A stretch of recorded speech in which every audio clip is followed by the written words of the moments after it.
Like it or not, we're getting wet today. But I got a really cool idea for this video. So yeah, let's get out there. Let me know where to send that royalty check. But Mr. Kitchen Carving said, try a tiny shrimp lure. It's cracked to panfish, bass, catfish, etc. Or try the real thing. I used to catch grass shrimp off pilings and bulkheads in saltwater. One time I tried them in freshwater and OMG, I've never seen anything like that. I thought that was, you know what? I've got lots of shrimp lures. And you know, the fish has been pretty good. Let me try them. I've never really committed to a full day of fishing shrimp lures in freshwater, probably not even in saltwater. So here's what we brought today. We're on the links, we're keeping it minimalistic today. That's not a shrimp lure, and that's not a shrimp lure. All right, we got the OG 2-inch Gulp. We've got, all right, these aren't technically shrimp lures, but I had them in the house. And these are the Powerbait Max Sense 2.5-inch hologram Little Trooper. They look like shrimps. We got the turbo shrimps and we got the Vudu Shrimp. So basically, what's the fish off going to be between? Today's fish off is going to happen probably between 4 lures. 1, 2, 3, and 4. Okay. Things get bad. We got some backup emergency stuff, but that's it. No Gulp minnows. We do have Gulp Shrimp. And we might get a little wet, but let's lay those out. And we'll start in the grass. Work perimeters. The bite's been pretty good. I'm going to start with this 3-inch turbo shrimp. We'll see. It's early in the morning. It's been raining. It's probably, the camera might be a little wet. We got to check on this periodically for the morning session. Looks clear right now, but yeah. I've definitely took advantage of a cooler morning. I see some fish busting occasionally. Could be mullet though. Okay, so we're gonna start with the turbo shrimp. It's a 3-inch shrimp rate. So I brought mostly smaller stuff out with me. Yeah, we'll try to find out what is the superior shrimp lure. I use shrimp lures a lot in the Florida Keys. I've never really tried them enough in freshwater. It's crossed my mind a lot of times. But I was like, well, what am I going to really tell you most of the time? But now we're doing some of these long form videos that are doing pretty well. And by my standards. So you're in for the ride with me. You like seeing the Ultralight? I've got a new Ultralight setup too we're going to try. And maybe we'll talk about how it performs. I picked up a Shimano Miravel, and a TFO panfish rod.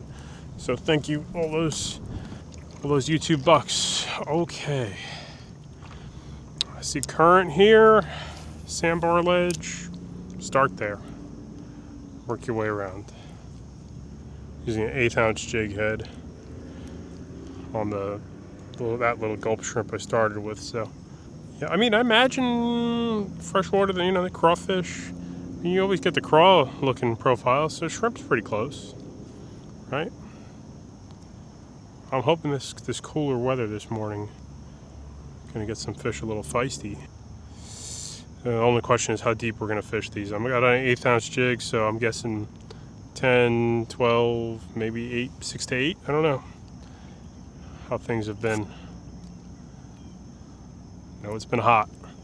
We got our first cool day in a minute. Saltwater's been all right. I got some pompano, one pompano. I mean, just not rephrased, not some pompano. I got one pompano a week ago. So things have been tough. Okay, that was a mullet jumping, I think. Cob mullet. They don't eat lures. But I see some activity up there on that point. So a couple more blind casts quick here. Man, it feels nice this morning, man.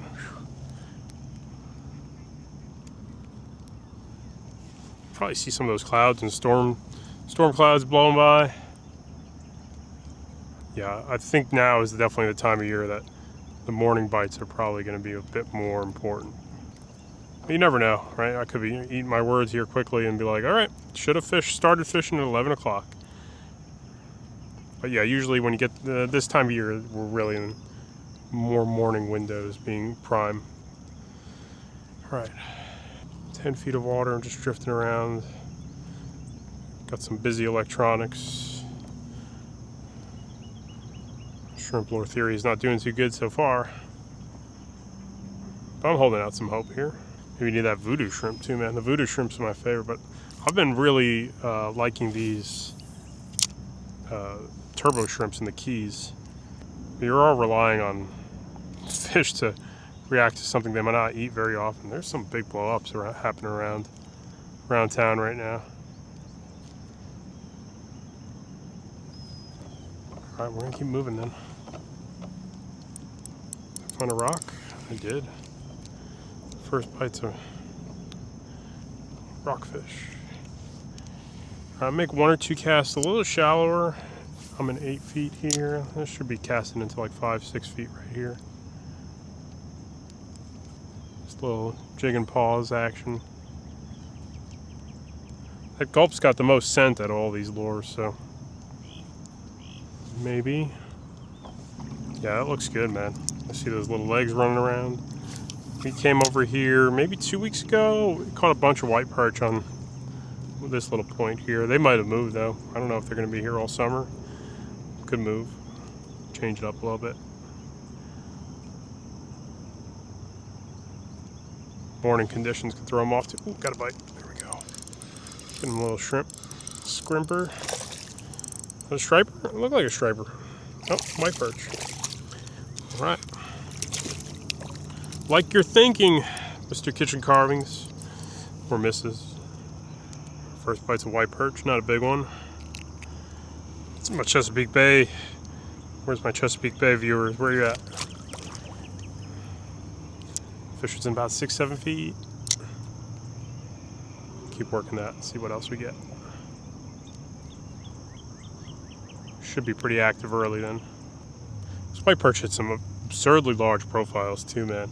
Remember when I was fishing one spot, we were eating like 4-inch baits on the regular, so shouldn't be too afraid to use something a little bit larger for them. Especially this time of year, they're probably really fired up early in the morning. They feed probably at their heaviest, and then, you know, chill out a little bit after that. It's a coastal plain fish, at least in North Carolina. They're a coastal fish. Everywhere else, they're kind of invasive. I think nearly everywhere else, rather. Some places they're crazy aggressive too, right? This little Regal's starting to get a little crispy there. Yeah, I took the lynx out today. Been on the EPDL more lately because it's been hot, and that electric kayak really really saves you sort of in the really hot weather. But today's a cooler day. I don't think we're gonna get past 85 today, and we got this mist, and it's supposed to have a little bit of on and off stuff like that, so it should be pretty comfortable for most of today. A little bite there.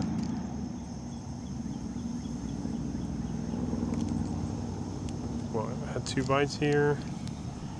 I don't know what this wind's supposed to do. I was reading this morning it's supposed to be pretty calm, but in the summertime we get these pop-up storms, and in the morning, like, I had to sit in my car for 30 minutes before even launching today, and I was like, all right, I don't know what's going to happen today. This might be a wash. A lot of times these morning days are a little wonky. Like, I'm getting...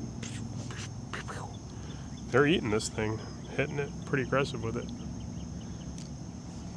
A 3-inch bait is a little on the larger side, I'd say, for perch. But looks like they're interested. Unless we found some bluegills or, you know, something like that. Man, it feels nice out today, though. I'm loving doing all this ultralight stuff. I'm sure I communicate that a little bit on camera, how much I've been happy doing ultralight. I'm hoping I can maybe sneak in like a little bit of a up the coast tour. I'm supposed to be up in Finger Lakes region August-ish, and then in the Adirondacks. So if I can spend some time doing a little bit more of this in some of these like Finger Lakes and cool zones, it's all about if I can tell you the story. You know, but this seems to be a little new trend for, it's not new rather, but I stopped doing longer videos for a minute, and now I'm showing some interest in doing them again. It seems like they're doing well. And it's not like I could do anything edited that's going to be interested. I'm still going fishing the same way. Well, sort of the same way. Actually, I'm lucking out that I'm getting a little more personal interest in going fishing now by jumping on the kayak and doing the ultralight. Maybe that enthusiasm is coming through about ultralight fishing.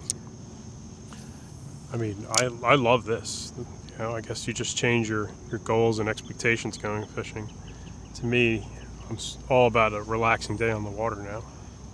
Some mullet jumping here. And nothing's more relaxing than busting out some ultralights and figuring it out, man. Points, right? They're always the most important place. Remember, there's a cut, a corner. Wonder if we have some grass shrimp here. We might. I haven't used grass shrimp too much. There used to be like tiny little small baits. They were great for scup and white perch growing up, though. You're right about that. Yeah, this is really big, deep cut right here. I didn't realize we're fishing that deep right there. 12 feet where I'm sitting. These little deeper banks are always good, right?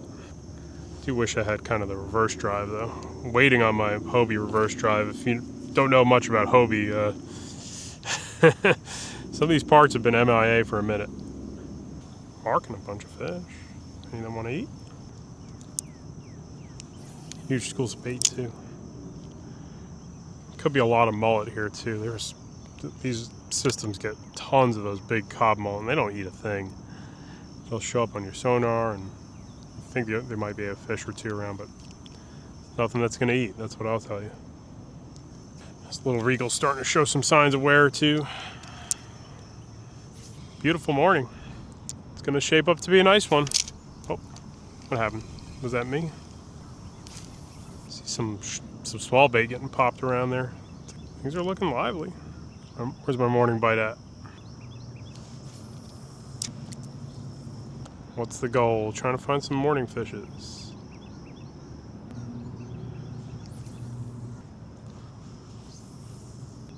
Work this shoreline then. First couple drops, not so hot. Didn't find too much up on coming around that corner there, so bite's changing on me. I don't know if it's going to be 10 feet, is it going to be 20 feet, is it going to be 15? This, my job, detective, right? Detective EVF in the fisheries. Might be dealing with some spooky fish today for sure. Water is pretty clear. Going through huge schools of bait too. Some very well fed fish. What is this? It's got to be bait under me here. Whatever it is isn't biting, that's for sure.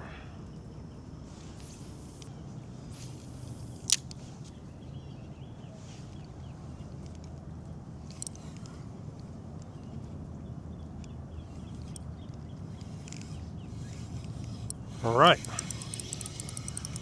Cast number, I don't know, at least 10 or 15.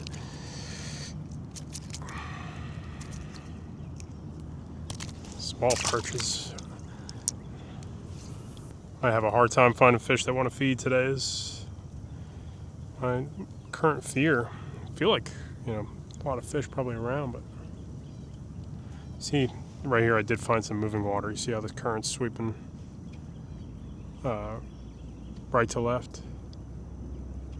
Important stuff. No bites vertically at all.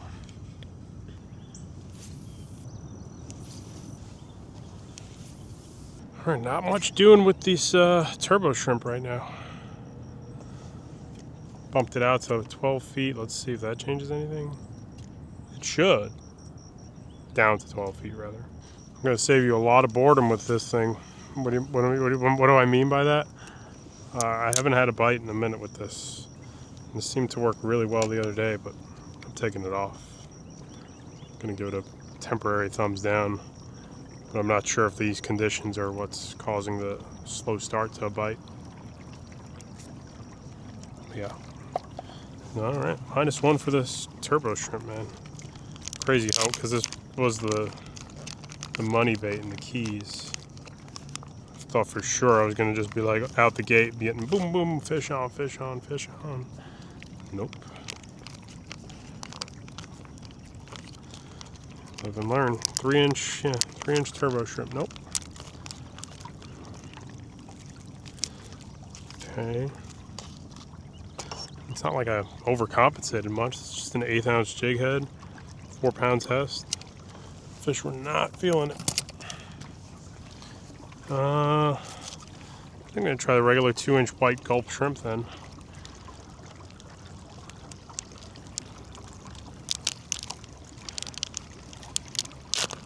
Try to stay out of the super flat water too, you know.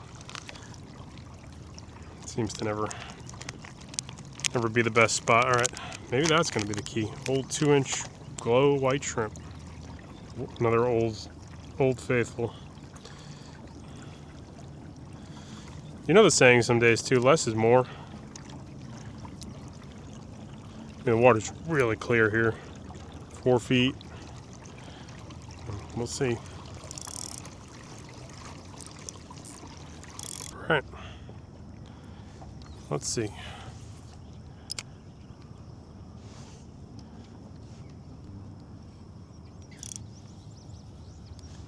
Had one bite there. I do like that this Mirabelle is quiet. One of the first things I noticed. Doesn't make too much noise. Had a bite there though. About 9 feet of water. All right, 2-inch shrimp's getting a couple bites. Most things fishing, you just don't want anything too calm most days. Crazy calm is a little hard. If that makes sense. It's always like, kind of like you want to fish in crazy calm. You think you do until you do, and then you're like, yeah, crazy calm's not great. Okay. 2-3 small bites there on the little shrimp, scrimpy shrimp. Cast well, really well. My next impression with it. Quiet. The bail's a little stiff, but it is quiet, so it's a combo. I don't know. We'll see. I think I'm gonna like it.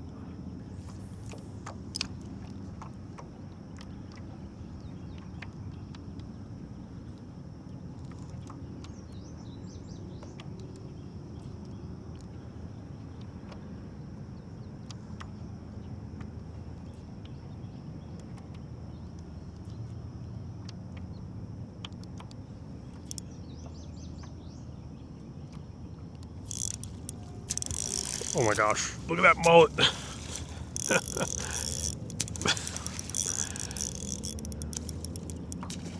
Oh, that's a nice white perch, man.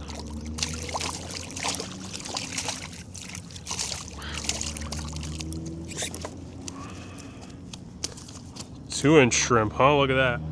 That one caught a good one right there. Yeah, that's a nice one. Wow, some fish right there too. Let's see. Let's take a measurement. We're gonna keep a couple fish, nothing crazy. I'm keep a couple over 13 inches if I can get them. 12 and a half. Your lucky day, my friend. I'll let you go. 13's the honker size, right? Oh, I got pretty crazy quickly there. I got a little smudge on my lens, I think. So, hang on. Gotta use that towel down there.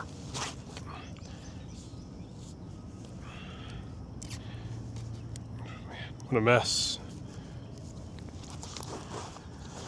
Gonna keep this mostly uncut unless we get really dumb things going on here. Hopefully nothing too much.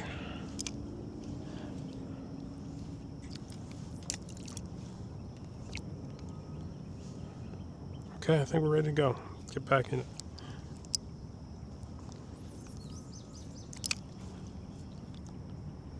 Okay, that perch was on a very slow pause. I noticed that too.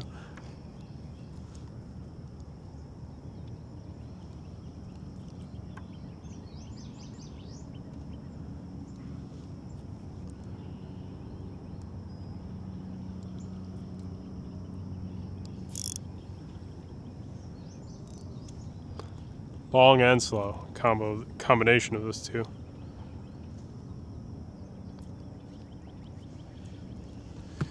Nice work, Elias. Just catapulted that jig right back to my face there. Okay. If I can just drift and jig, I would love to do that all day. But it seems like, I don't know, we'll see.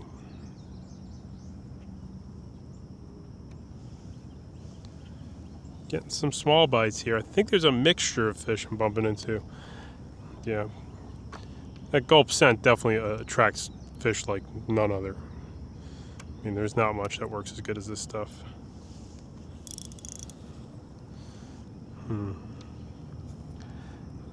Not crazy about the backbone on this though. Like, unless that fish really takes it.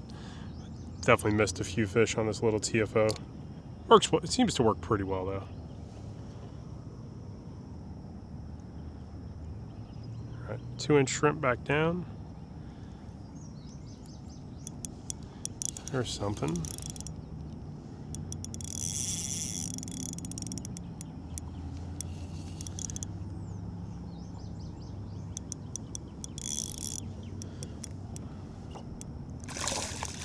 Got some good size. It runs a pretty decent sized perch. They're a little lean, getting those summer temps, you know.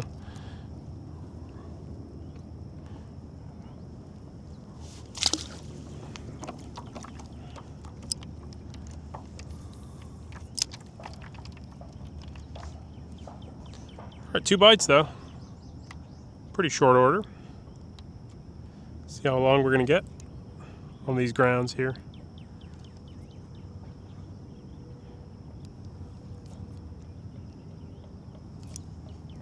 Another bite there. All right, little white shrimp's getting it, man.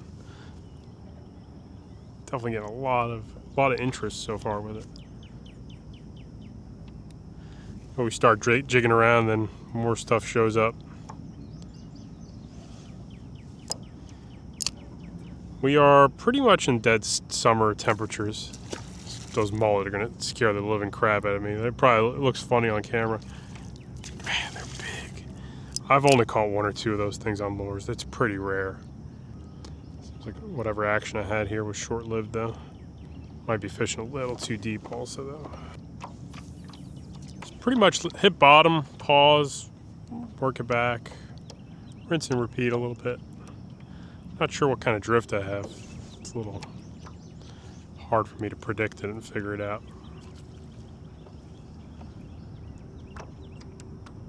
Man, that breeze feels nice though. Okay, so this is a little 2-inch shrimp. I got this blockhead on it. Got these mullet jumping all around me. I think that's what most of the things I'm marking. Seems like the mullet, yeah, they're real active in the warm months. Hang out with those perch, right?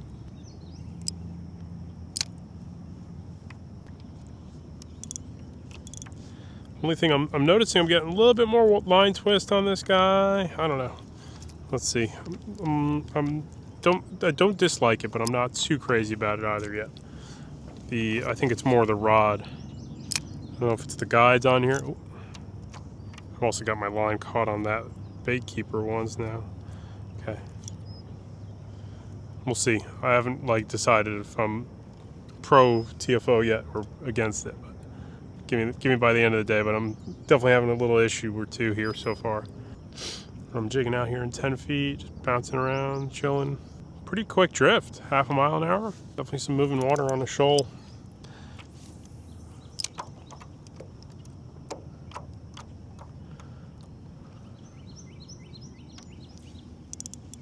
All right. Lost him, dang it. It's a nice fish too.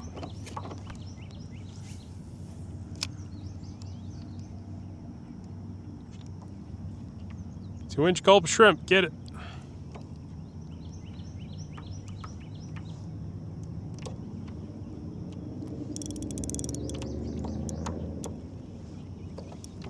Now I'm hung, dang.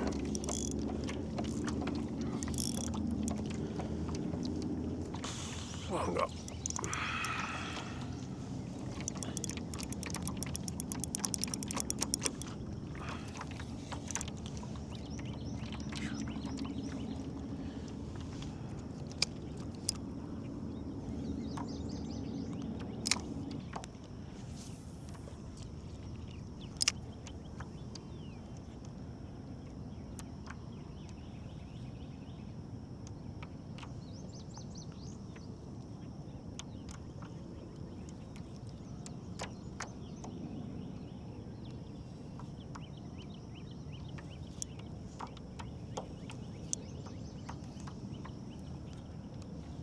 Getting a lot of bites, man. Nothing's sticking though.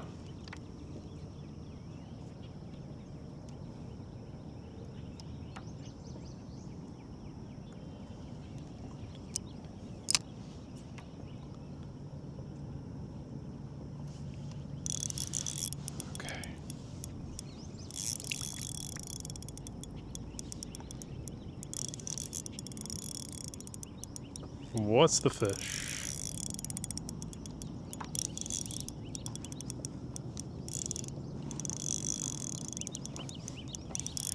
Nice perch, man.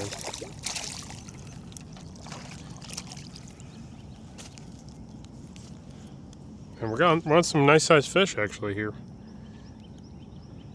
Yeah. I'm gonna keep working this, man. A little 2-inch shrimp. Should be other fish besides the perch, but catch a 12-inch panfish to start. I don't know how many I want to clean. Ooh, baby. Probably a couple I'll clean, but I don't want to clean 100 of them. Oh, there's a bunch of them. They're fighting over this jig now. I think got them fired up a little bit.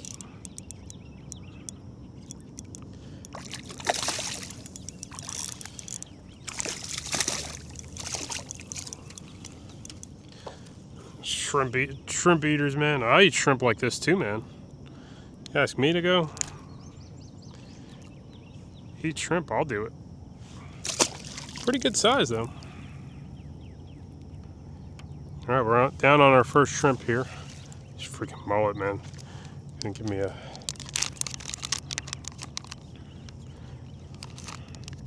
It's working better than that turbo shrimp I started with. Now we guess we keep this camera rolling. I had like a 30-minute gap in action, somewhere around there. Now, I think we figured out a little secret sauce for these perch to really delight on something. At least to start, right? And there's usually other fish mixed in, right?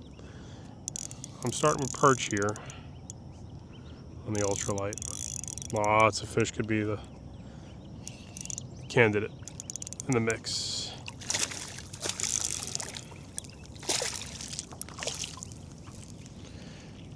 Yeah, this is when you're on those mega fired up schools, right? Maybe it would be so ideal if we actually run out of bait. I can't remember the last time, actually I can remember the last time I ran out of bait, but to be like, okay, I went through all my jigs, everything. It doesn't happen too often in life.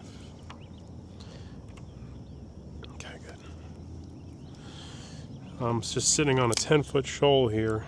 Oh my gosh. These fish love these gulp shrimps.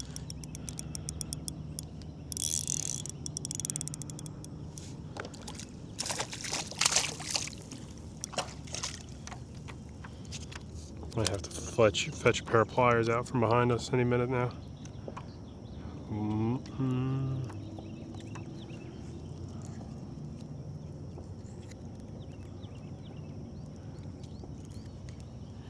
Yeah, these fish really like these things. Good to know.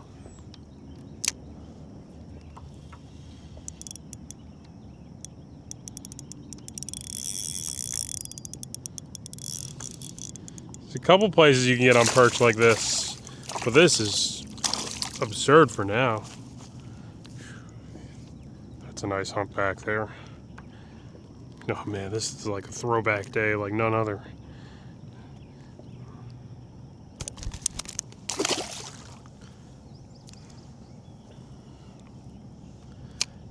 Fired up after that rain yesterday, huh? I could throw something bigger on. I'm gonna try.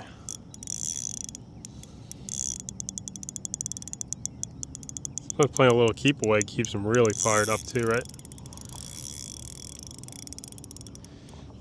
Oh my goodness, I had a perch spin me in a circle there just now.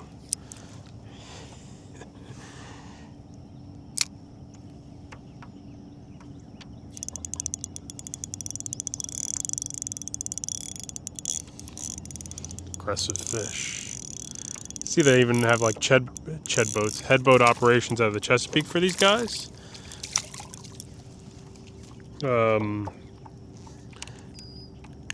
So they're popular amongst a certain crowd, right? There's definitely like a little bit of a cult following. Some of it localized, some of it, you know, depends where you grow up, man. So the perch heads, they're like, yeah, this is sweet. It's like striper. Striper's another one that some local people are really into them. Like I said, you never know what's in the mix with this kind of stuff. There's another perch there. But this school could be 300 fish. When it comes to white perch, I mean, I wouldn't, and they're not bad size really. So this is definitely like, you can find a school that's mostly small, little dinky ones. These seem to be, you know, 12 to 13, maybe 14 inches, you know, will be the biggest one if I'm a little lucky.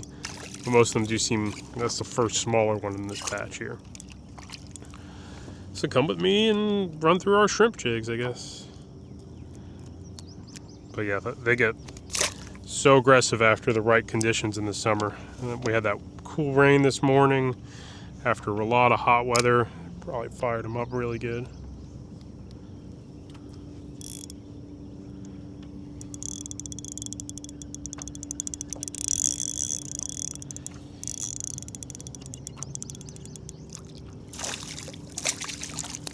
Oh no, I lost my jig. First jig down. Dang. I should be a little more careful. Alright. That's alright. Alright, let's give those turbo shrimps a try again too. This is a bigger profile, so maybe get some bigger fish with this. I got a little heavier test on here too, so let's see if what I'm thinking is going to be the right move then. On here I've got like a 6 pound leader, I think. That was too light. I think that was 2 pounds, so.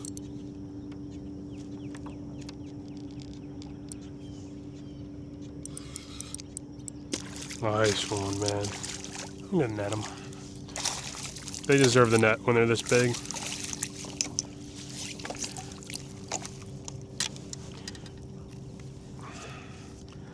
Bigger profile.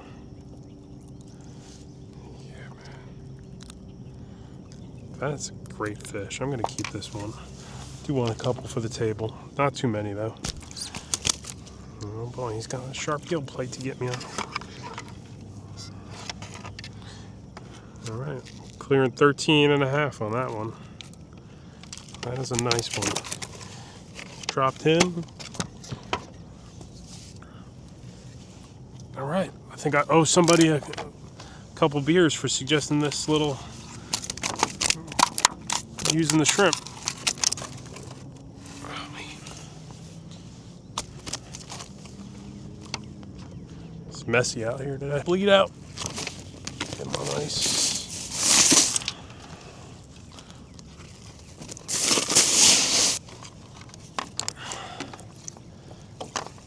Oh boy, we got a mess here. What did we do? Can't even see this braided line. Can you see it? I think I see it now. I don't want to reach up there, but I think I gotta. Yeah, I gotta get up there. Watch me climb up to the front of my kayak. This kayak's so stable, though. I mean, like anything, you can screw it up.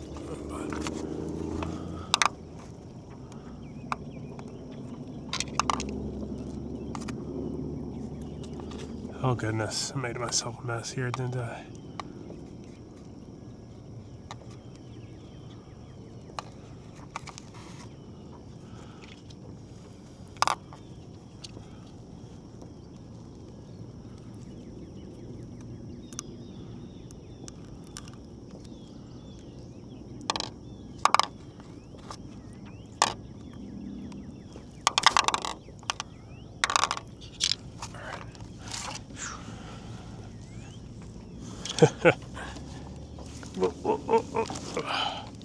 Oh no, almost dunked my fish finder. Oh, my fish finder almost dunked it. Alright, I'm just going to drop back down here. I should probably get back to where I was, though, in all honesty, but yeah, I figured a few fish were just drifting with me there.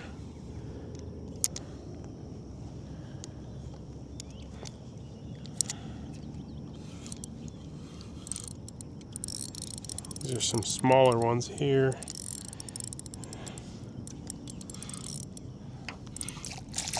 Still, we got them fired up around us.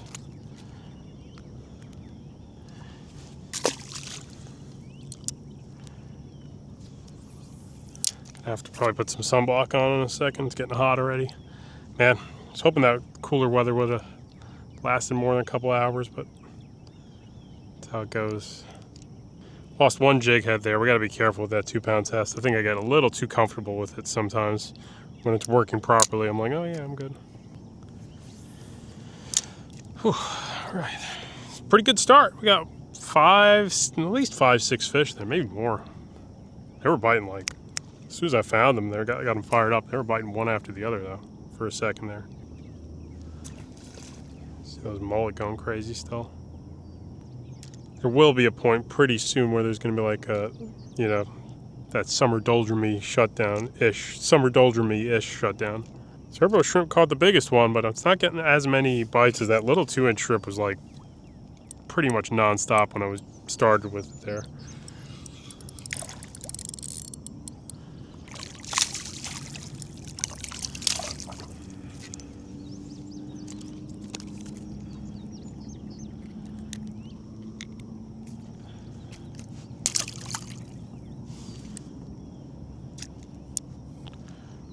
See, I think the sunlight's going to also change the bite.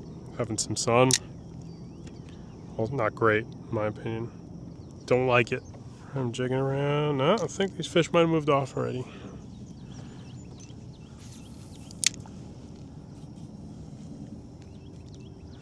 There's some surface life here though, a little bit of it. All right, letting that jig get back down on the bottom. Pretty cool start. Didn't last very long, but those fish were pretty aggressive for a minute there.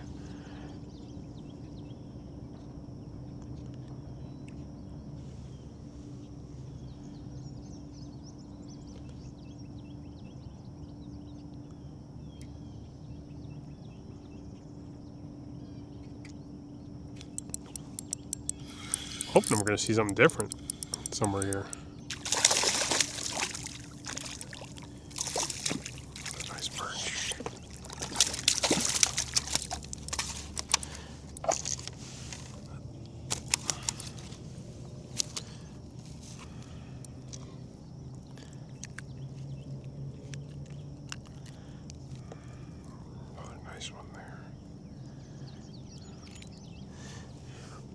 When they get that hump on their head, you know they're getting to the quality class, right? Old hump head perch. Okay, let's see. Oh, I see them blowing up here. I think these are perch blowing up on it. Something's blowing up on the surface here. Make a couple blind casts. Definitely saw a few blow-ups. You got some blow-ups happening around me. Couple different fish look like they're jumping up top. Looks like mullet obviously are around too, but that was a mega school of fish that I went through earlier. I've never seen anything like that before. Okay. Long story short, this turbo shrimp's not getting as many bites overall though. But that was a crazy flurry of action there for a moment. Got another bite there. I think a lot of those fish did move off pretty quickly. But there's still a few laying around, it looks like.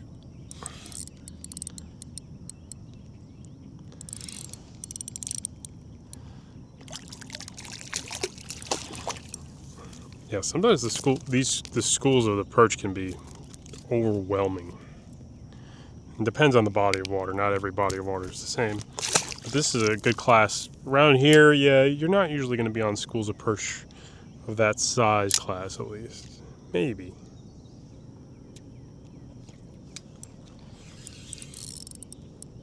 Surprised we didn't see a largemouth in the mix or anything like that. That's what I'm kind of holding out a little hope for.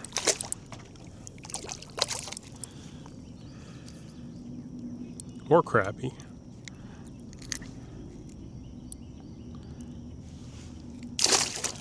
Might be the first one of these we're down on. Yeah. So what did we catch? We caught massive mangrove snappers on these lures. I mean, massive ones. massive. No, but like really good size ones. 10 to 15 inches for sure, easily.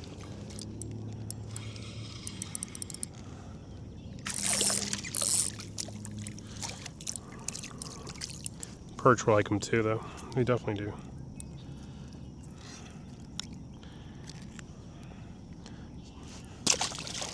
I think we're down to first turbo shrimp too. Seems like they're all working pretty good.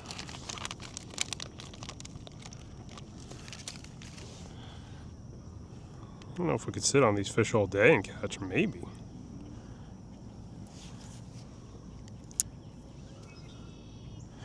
I mean, I know they're pretty fast swimmers too, so it's like, you know, you can call them in from a pretty good distance is my guess.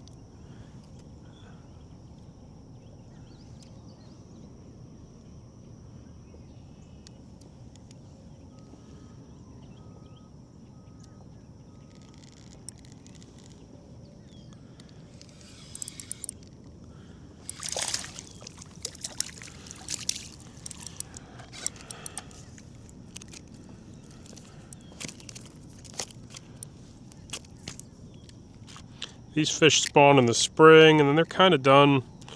I think that they get pretty active, and then they're going to shut down for a good chunk of the summer. Though most stuff will, just get a couple of these little mini breaks in June.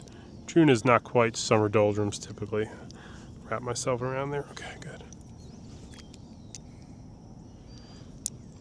Yeah, they can pretty much shut down. Gosh, I'm having bad luck wrapping with the wraps here. Okay. Sitting in that breeze is key too. I think I saw a bowfin roll just now on my right. I don't think that came out on camera, but definitely had something like that happen.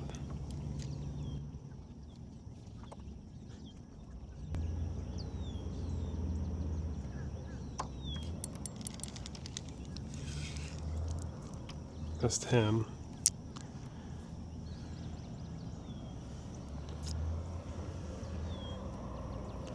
I think these fish are definitely kind of circling around this shoal, though. It seems like there's like waves of them everywhere and then none, and back to everywhere. So, all right, let's keep working. Make 1 or 2 blind casts, see if I can retract some more fish like that. I think I'm drifting kind of west to east. A lot of action out here.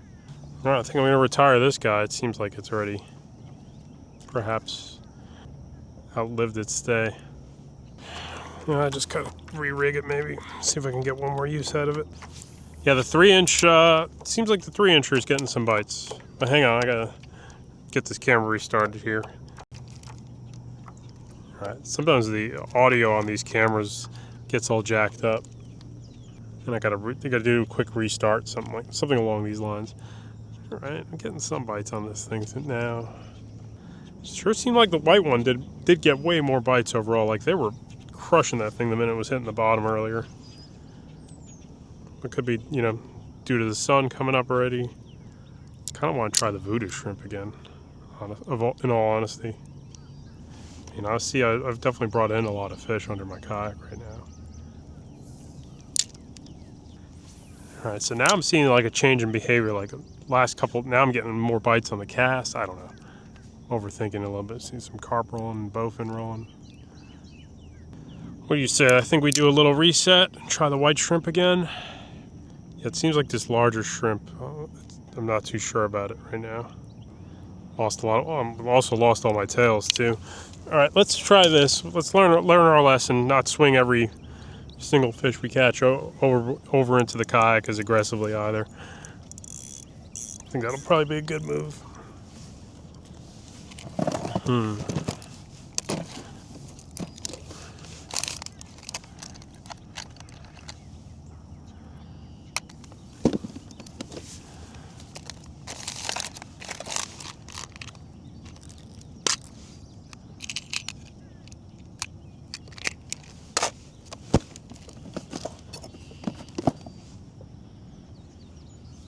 This right here is a Z-Man jig head. They're kind of expensive too, so don't do what I'm doing, swinging fish in left and right. Bad way to lose money.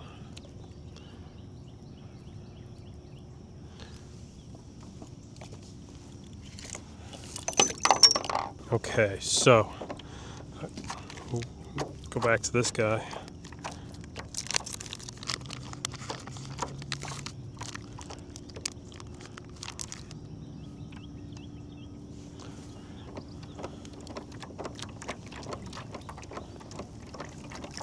And 2-inch shrimp. Alright, just blind casting, kinda I think into the zone where I was hooking up earlier. A little bit. I'm letting it pause too. I gotta give it longer pauses.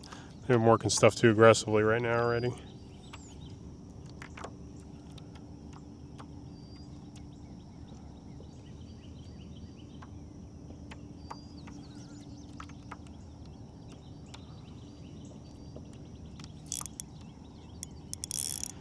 Yeah, the 2-inch shrimp, my guys.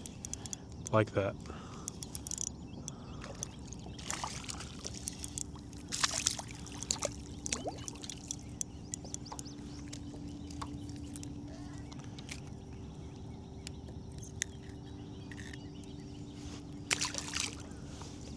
Mega school of perch. Bite there.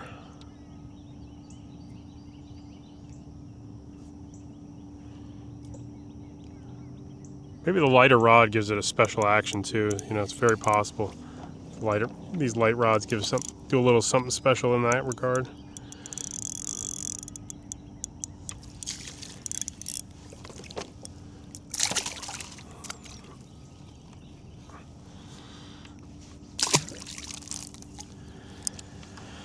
Oh man, so what else can we do this summer? Yeah, I hope I can get up to Cayuga and do a couple videos like this there. You know, out around it. Maybe Lake Champlain. I don't know where else I could fish. Somebody suggested I try this ultralight in the Pocomoke River. I don't know if I'm going to be going up and down the eastern shore of Maryland much. Depends on my route. And then I wrap myself around. I wonder why I'm wrapping up. It's not so bad, but I am wrapping up occasionally here. Okay. I do like the feel of this reel. I don't know, is it much better than the Regal? Good question. That Regal's nice too. Tough to say over the 13 fishing though for the price. Yeah, I like that 13 fishing for what you pay for. I'd like to get a crappie or two on this shrimp. Right now I'm like, okay, I think these shrimp lures might be the ultimate white perch bait for sure. There we go.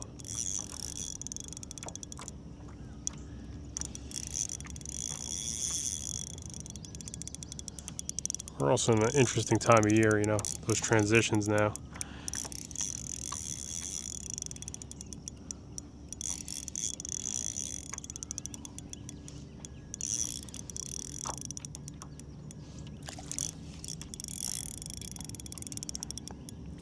Perch. This guy was pretty fired up, huh?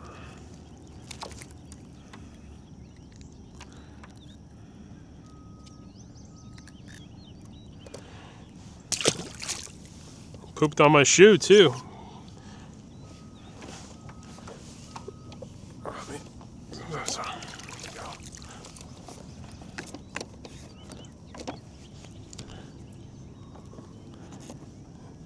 Not easy to get a bunch of poop off my freaking shoe.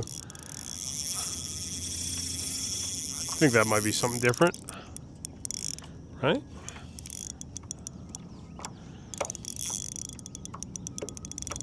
This feels like a different fish, perhaps.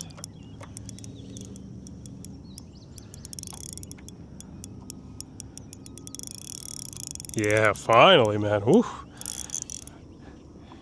It's got to be something different there. Oh, big old perch there.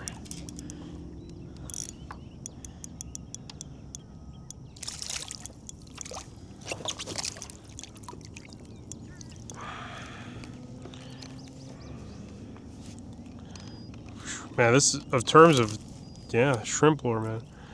You ain't lying. Got my pliers back here. Hang on. Should be able to get that back from him. We might have to keep this fish, honestly. Yeah, we're gonna keep this guy.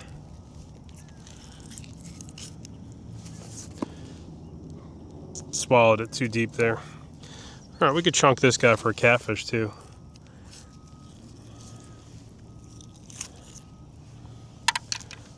You know what? Yeah, I think let's see. If anything, we'll keep him and eat him too. It's no big deal. Going savage, finger popping the gill there. But yeah, if you got hook them, no big deal. Keep a couple of those guys. They're plenty abundant to keep.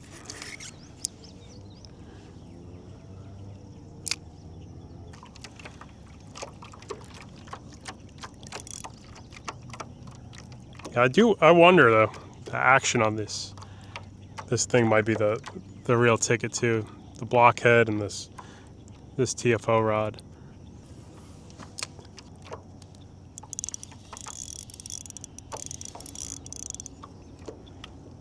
Missed one there.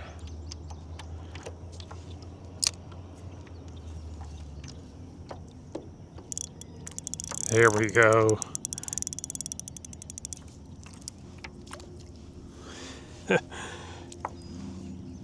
Oh man, we got our net too. Okay, good. Got everything out. Back down we go. Man. Yeah, I try to avoid the rain these days, you know.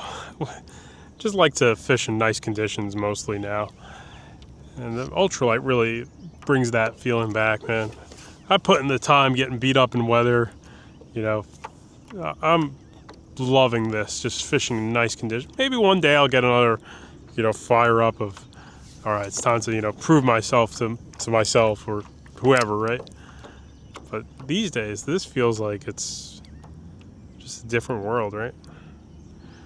Did I miss a guide even? No, I thought I did. I don't know if I like, maybe it's these guides I'm not a huge fan of that are on here.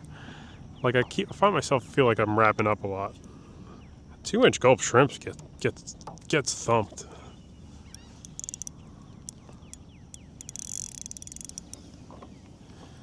Bunch, even by these little fish.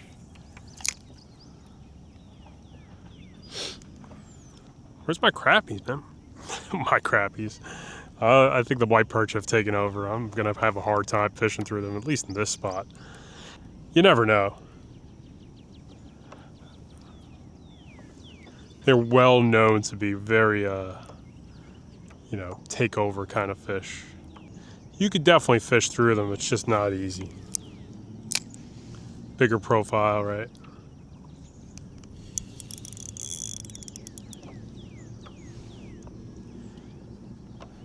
Try to not set the hook into every single fish if you think it's a smaller one.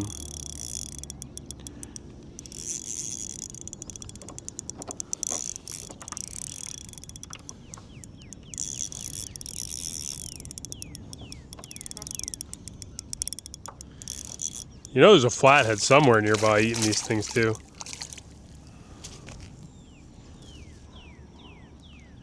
All right, let's set that Gulp Shrimp aside. The other bait I have, you know, I was reading the Maxent. I've never tried these power bait Maxents. I literally had this bag sitting in my garage for a really long time. Now this isn't exactly a shrimp per se, but let's say this is a really close profile to a shrimp. So give that a try. Next candidate on my list here. Oh gosh. There we go. This should rig pretty easy. I've never fished one of these before.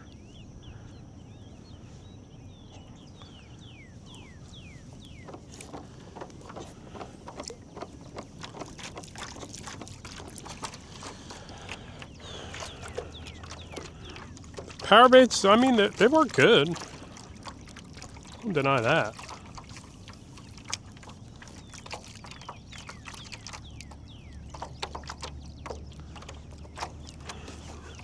Interesting to see if we change any fish species up on the Maxent per se.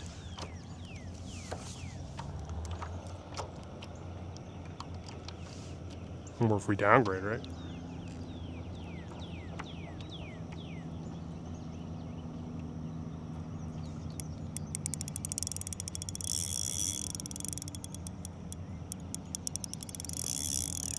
got thumped pretty quick.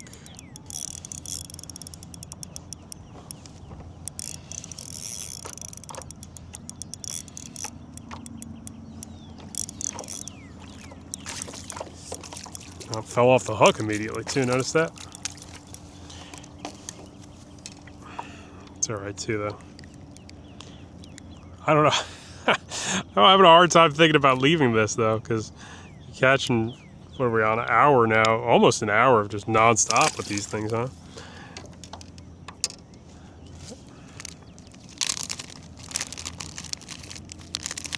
Well, get into those mega schools and it's almost all you want, right?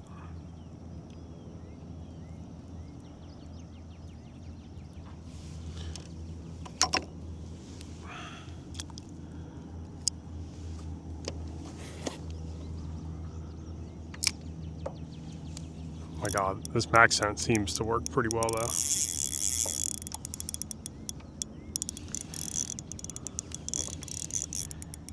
Fish do like it.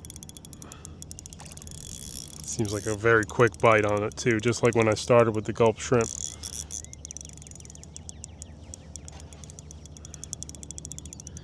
Haven't seen this yet.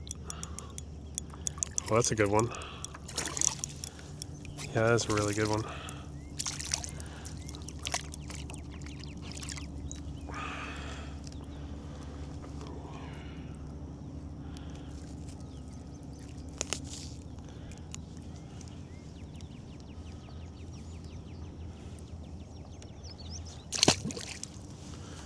Max scent, look at that. What's the story behind this bait? I don't know much about it. I literally saw it. I know it was one of the, it came out what, a couple years ago, or maybe longer. Oh gosh, it's getting eaten pretty quickly.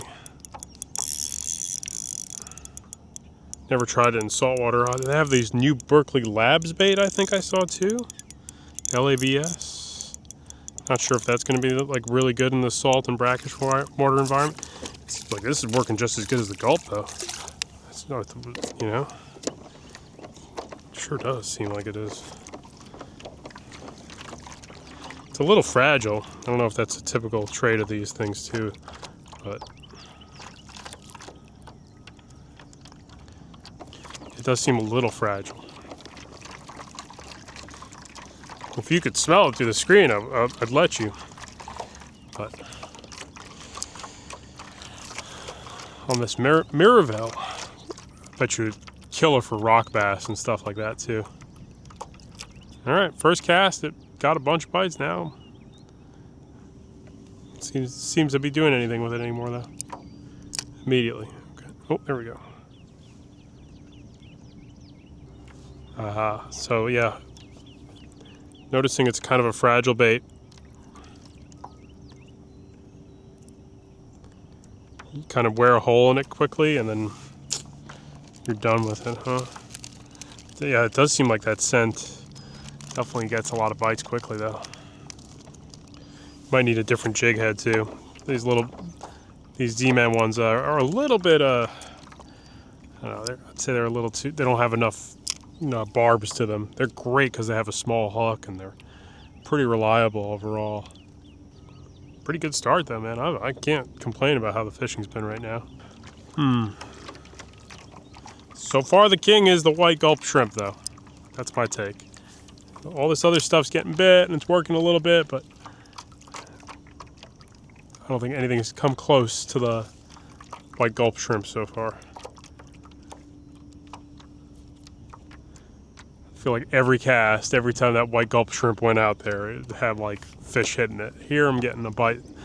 This thing on the first couple casts seemed like it was getting crazy bites, but now what is it, 3-4 casts in? Slow down a little bit. But that was also a hot streak for it. I feel like this bite lasted longer than any right maybe it had to be. I don't know if that was English or not. Might be about to lose the bite though.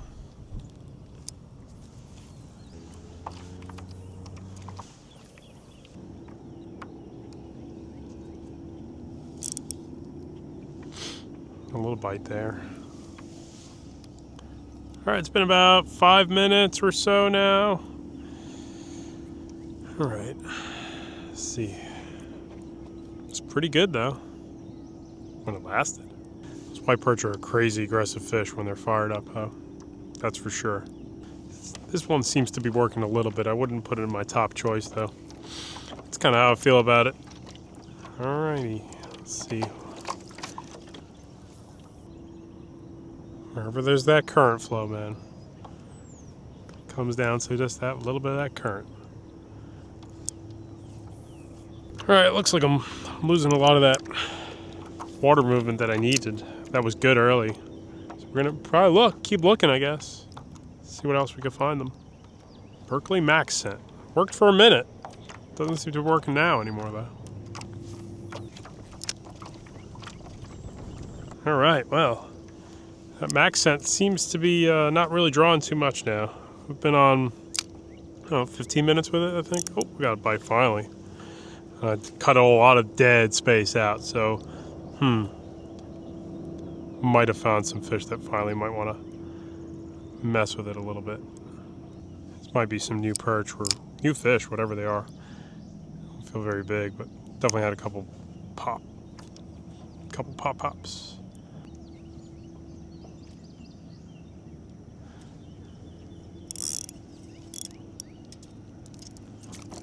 Definitely wrapping up on the tip a lot. Notice that? And it might have been how I spooled it, I don't know.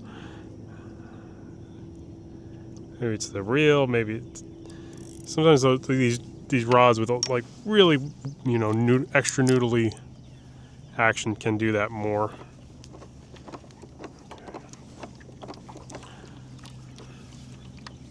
So this Max scent's definitely not a true shrimp, you know, but at the same time,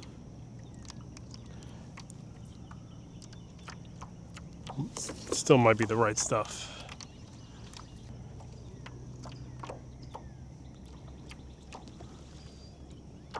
These mullet are going crazy around here though. So crazy.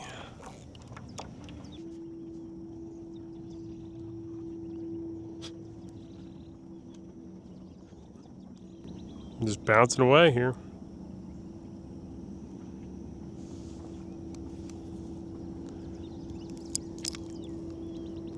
Well, I lost the tail on this thing too. I don't dislike it. It definitely is a fragile little bait though. Missing a lot of stuff here, whatever this is. Really want to catch one of these mullet on a rod and reel, actually. I'm thinking about it. I think I'm getting absolutely crushed by these small, these are either small brim or small white perch here. Either way, we got nothing left on that guy. I'm gonna go back to the 2-inch shrimp for a moment. Alright, the Max scent works. I don't know how blown away I was by it yet, but so far, yeah, it's another choice, right?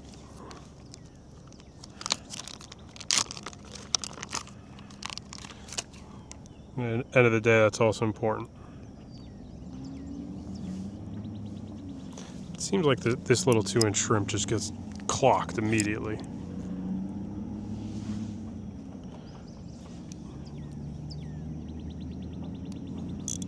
Yeah, it's not even close. Like that, I can tell these are better takes for sure right away. Even if it's, you know, a little brim, I can see they're excited about it. These are brim. I think that's what I'm missing here. And it's a lot of them. Small, rascally little brims. It's a beautiful day to be out fishing, man. Watching the mullets and the turtles and the bowfins and the carps. All the critters, man.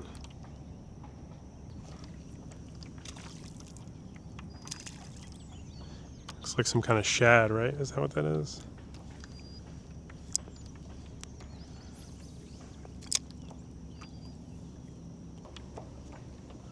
Some big fish rolling around here, though. I don't know what these all are.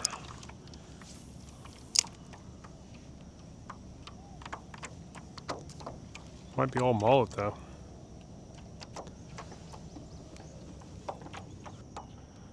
Alright, let's see. Jigging here.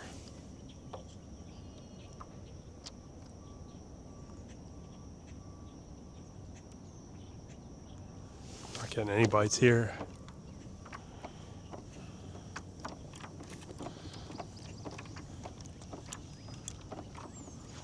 Just try this grass right here quick, and then I'm gonna zip around a little more, see what else I can find. Some big drop-offs though. No tide where I'm at really. Definitely can exchange a fish, but no tide. But fish can come and go as they please through here.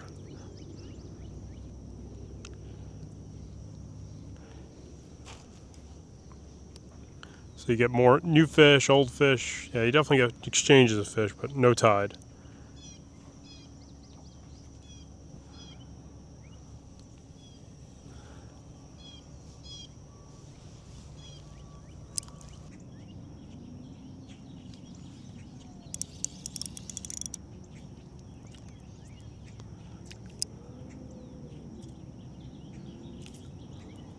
Okay, drop down. Let's repeat. We're gonna get a good bite here somewhere. I'm amazed I didn't get a largemouth bass. Nothing in the mix with those perch earlier though. I don't know what that was. It felt like a tree stump maybe.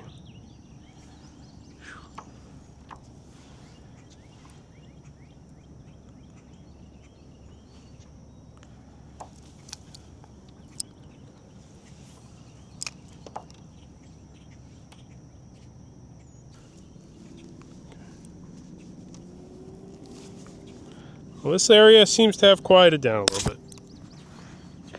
That's for sure.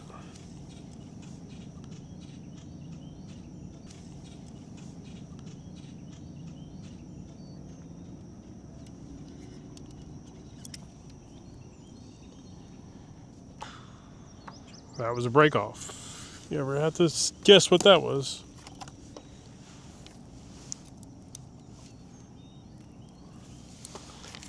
Okay. Back to heavier. Could have been a bass. I don't know.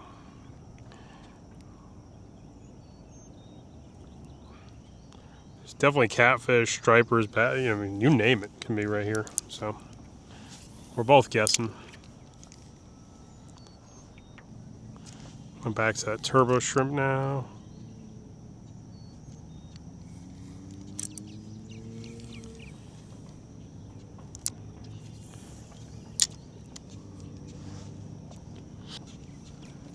Well, it might be a couple of fish a little too big for the ultralight around.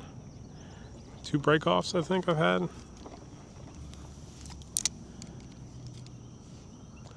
Yeah, I had 2 break-offs now.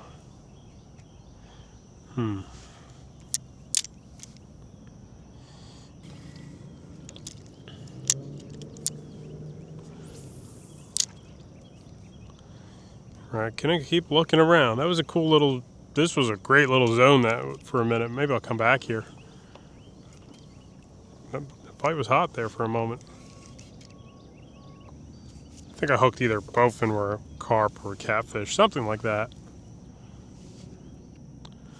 Oh, let's give this a little break and come back here. This was hot, but you know what? Give it a little rest, see what happens, and come back here in a little bit. See if there's any bites out here. Let's just jig around no man's land a little bit and keep exploring.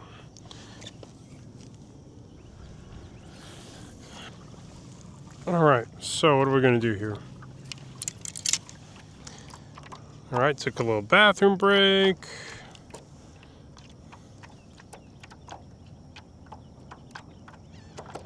I think we got the Vudu Shrimp going, man. It is time. That zone was hot, man. Whew. Talk about hitting it right. Okay, so Vudu Shrimp going back on here. I think I'm gonna keep that 2-inch shrimp on the other one, man. That thing was getting worked pretty good. Yeah, so that's what we got on there. A little 2-inch shrimp on here. Let's see. I don't want to lose too many more of those fancy Z-Man jig heads if I can avoid it. But alright, we got the Northland ones. Definitely much cheaper than the Z-Man ones.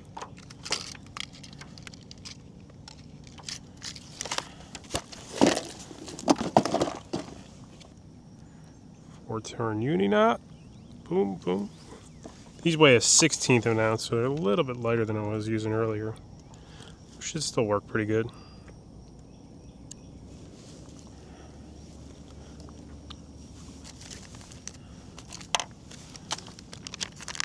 I think we're back in the game here.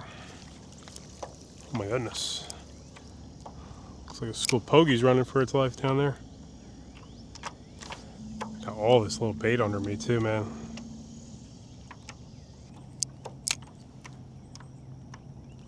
Huge cloud of bait. Look at all this little, all about the size of a fingernail, really small. Turtles everywhere.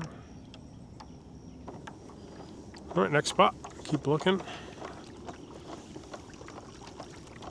And check the weather today too. Let me see if we're gonna get any more sneak up thunderstorms or something like that.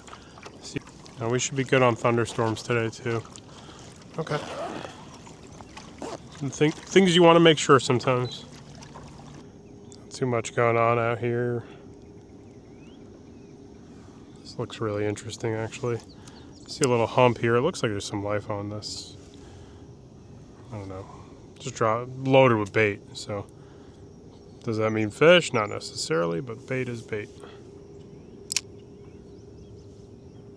What's going on my little shrimp lure down there? Anything? Nothing? Seems like nothing. That's okay too. Not everything's got to have, you know, fish on it. Let's hit this shoreline a little bit, and I'm going to wrap around a couple other areas. I think I know where I pretty much just want to fish, though.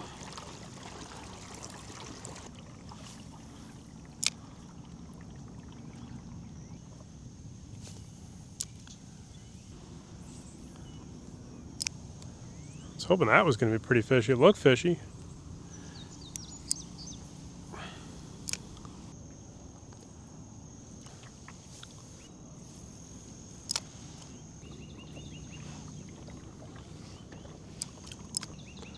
Alright, let's see what we got here.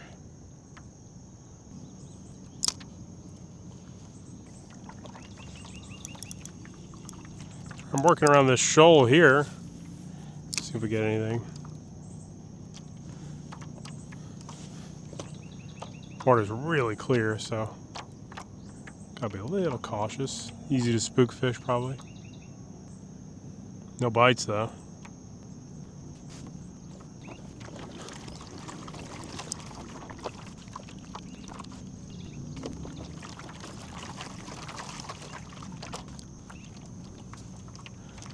Alright, just doing a couple loops. Loop-de-loops, not seeing much. This shoal looks good. It's got bait everywhere too. I'm seeing bait everywhere today. It seems like the shrimp is a white perch killer. More than anything. Yeah, this little shrimp lure is that's interesting. It's really interesting to see how that stuff works. I think these overcast conditions would get a couple other spots fired up. Like, it doesn't seem like anything's on sand right now. Like, this area is real sandy. But no, I haven't found anything yet. Never easy. That's okay.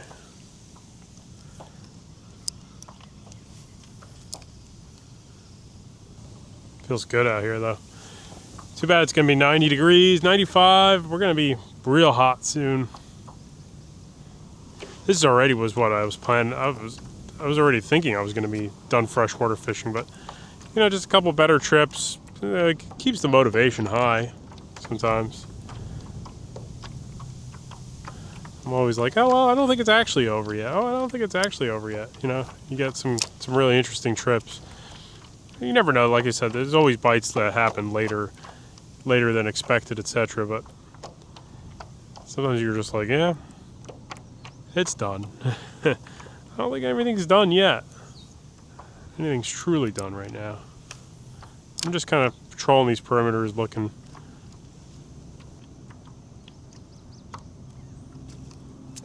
This mullet did not like me coming into their territory too much right now, I think. They're going crazy. Oh no, what did I do? There must be 100 million of them here. Yep, sorry guys.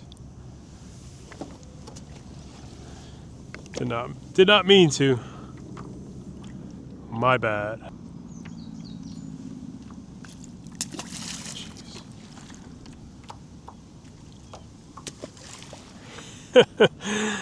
Oh man. I'm surprised one didn't jump in the kayak. Okay. About here somewhere, maybe?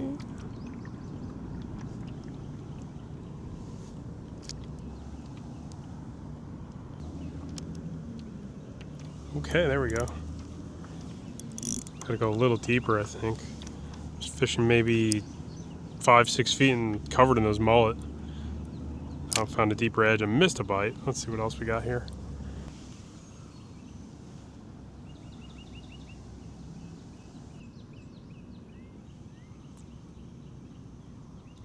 All right. A little dinky bite, but something.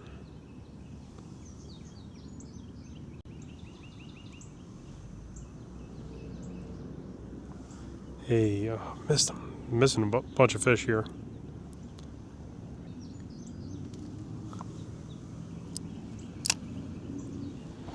Alright, I guess I'll keep going. Had a couple bites here, but nothing really stuck that well.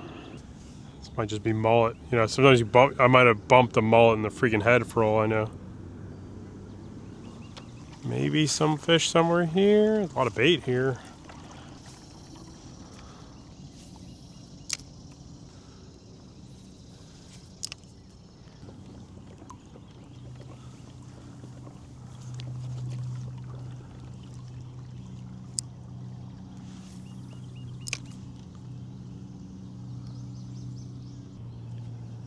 Hey, there we go. I missed him. There we go, got that one.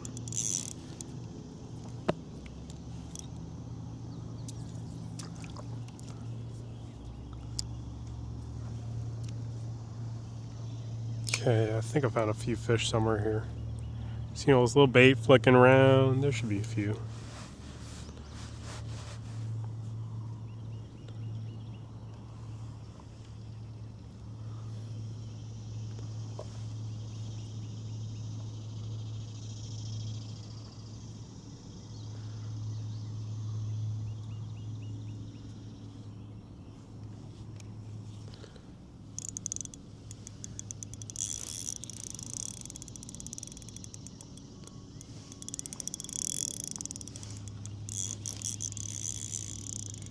What do we got? What do we got? Perch. Not a bad one. They're really liking that clear water though.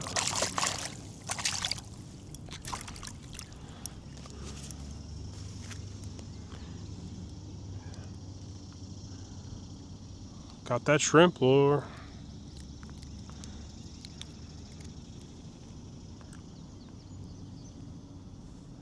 That'll be a cool thumbnail, maybe.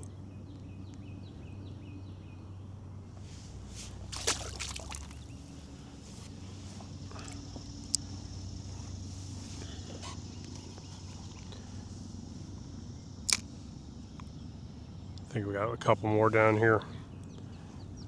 Looks like it to me.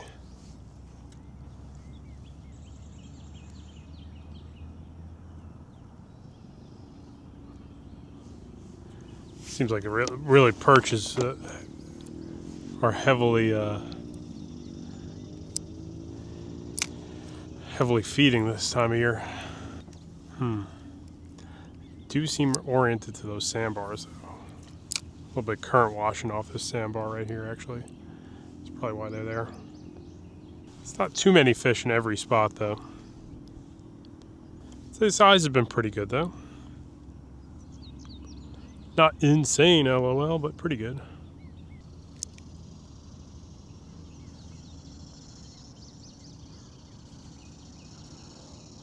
Just Dropping the shrimp down, man. This is so relaxing. Very rewarding, like, just to have a little bait go down to the bottom, then you get a bite as soon as you get down there.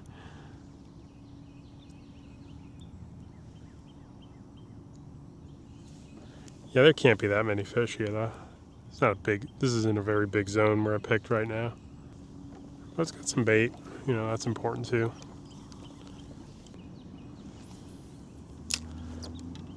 I was surprised, yeah, I'm pretty surprised we haven't picked up a single largemouth. Nope, none of those guys at all. There's a carp, for sure. Fun on the coastal plain, man. It's a good time.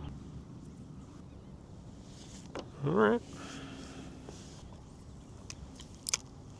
This is cool here. It's not easy, though. Made a little move here.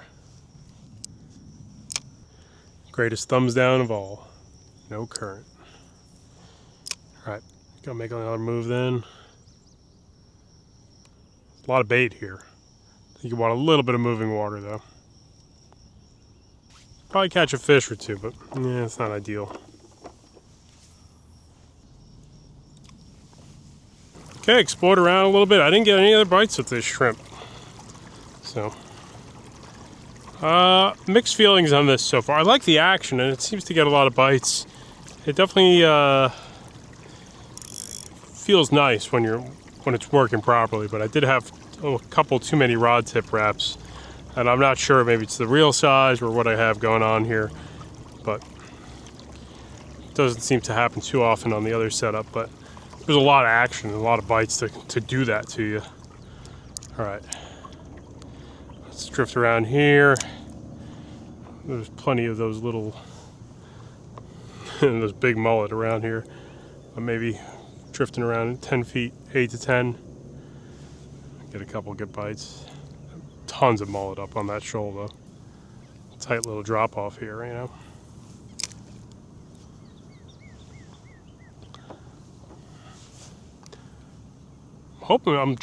Now I'm like more looking for the crappies and the bass. I'm not finding them right now. I mean, they're here. It's just not really biting. Or they ain't into the shrimp. That's very possible too. Not easy to predict that. Any of that. 9 feet of water, 10 feet.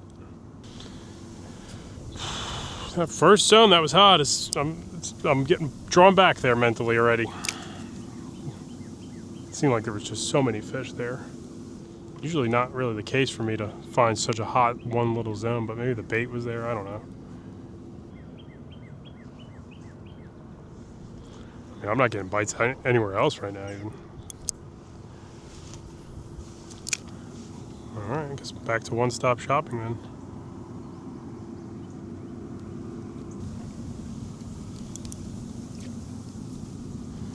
Yeah, might be more about wind direction than wind's got that basin filled up, I guess, with bait. That's where all the fish are. I spent now, I'm almost on an even split between that spot and this. Other stuff, rather, and I've got, I don't know, like a couple fish elsewhere. Makes me just think that the feeding happens where the wind's got them, you know, everything moving the way the fish want.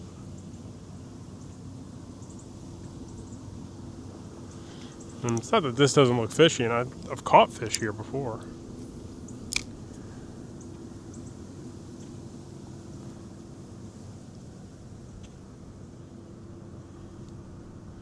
But you can't argue with where they're biting, you know. A lot of those sorts of factors, though. They're biting there, they're biting there.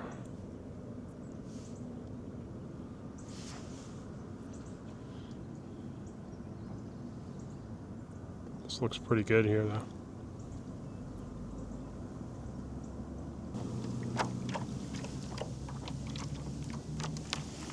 Can't make them bite somewhere else, per se. I mean, you can, if they're there.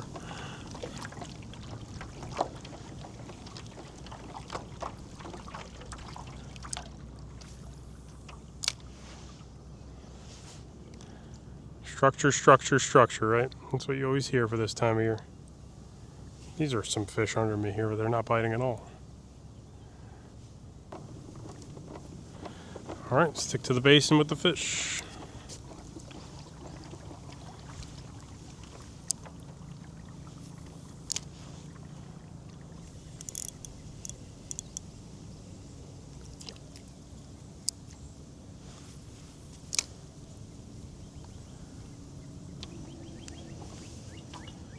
I mean, if those giant mullet are just roaming around everywhere, then I can't do anything, right? They're clouding up my fish finder, that's for sure. It makes me think every spot's got fish, so they're definitely marking up as anything else. So the fish finder is more just telling me depth, honestly. It looks like there's fish everywhere because of all those mullet. So I'm gonna go back over there where those perch were biting, and then let's just work it, keep working it. Unless they don't like this polka dot colored jig head.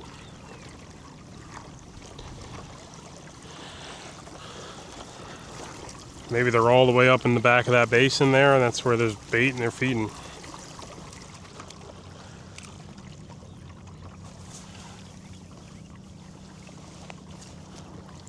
Well, it's getting warm now.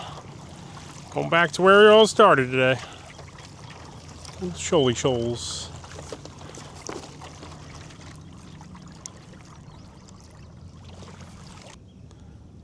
Maybe they're just going to shut down though. I don't know what that was. It looked like a perch maybe slurping on the surface.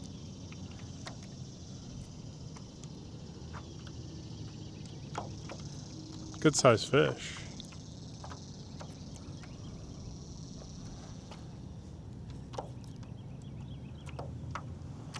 Cloud cover is going to help here. Almost feels like there's tide here.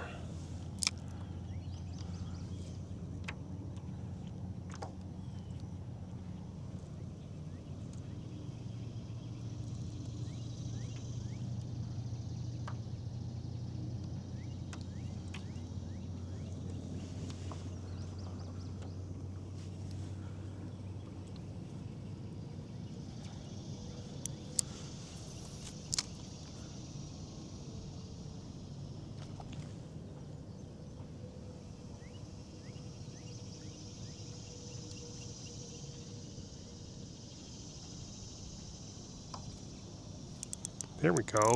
Get them, little gulp shrimp.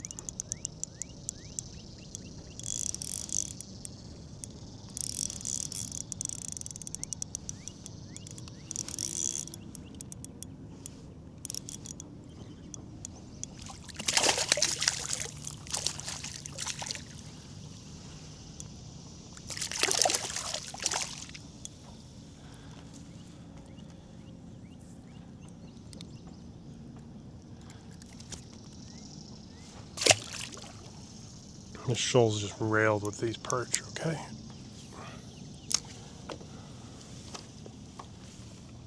Gotta be other fish though.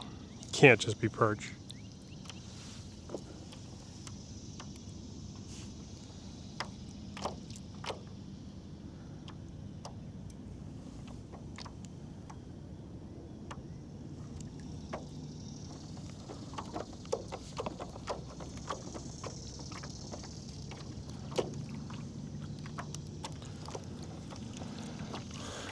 Well, well, well.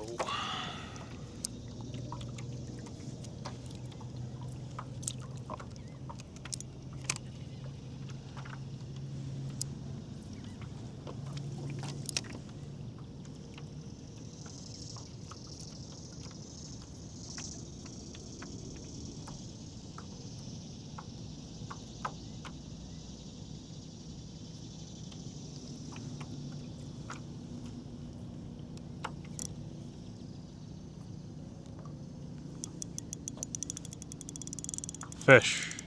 Different fish, too. Oh, lost them, no. I feel like that was something else.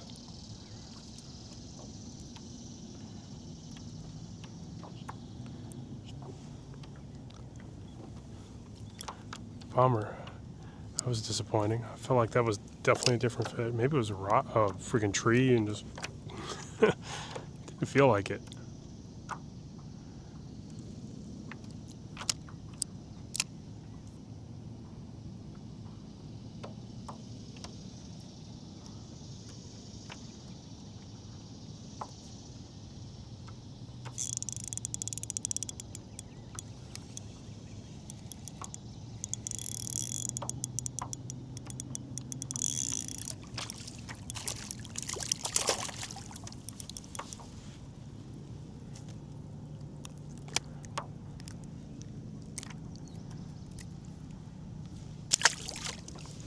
Definitely the bite's changing though. The fish are no longer following my kayak, like I'm not marking them on my sonar anymore. They're definitely kind of orienting to that shoal more now.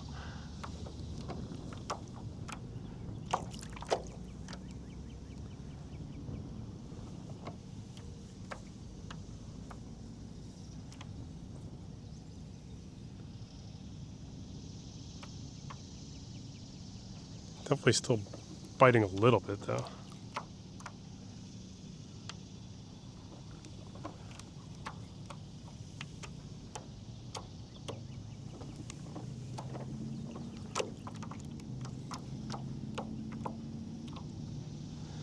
Alright, got another shrimp down. Let's try the Vudu Shrimp, right? That's the last thing I haven't really tried today. Just tried a lot of these other ones.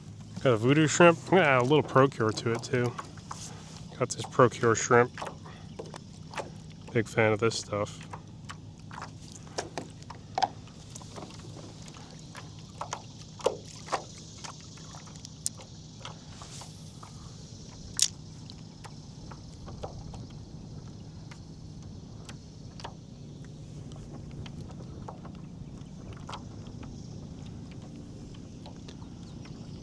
I think it's a 16th ounce, this one I'm throwing. It's one of the lighter ones for sure.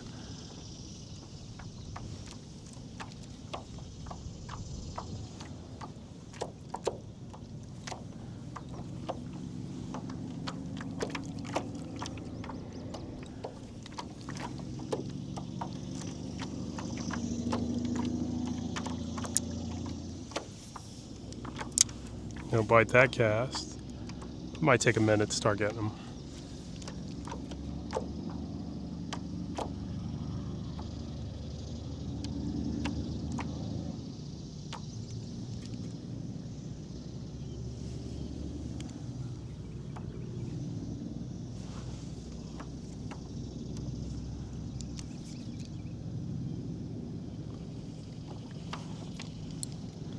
There was a bite on the shrimp. Get him, Vudu Shrimp. Smacked it hard.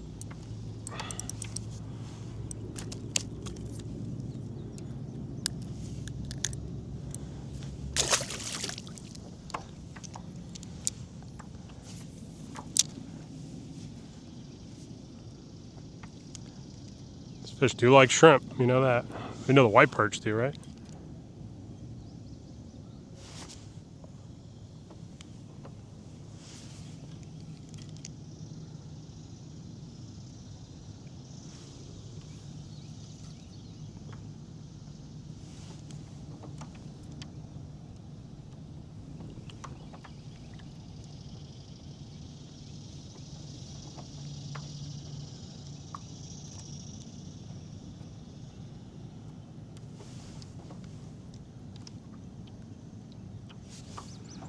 Vudu Shrimp's not getting that many bites, actually.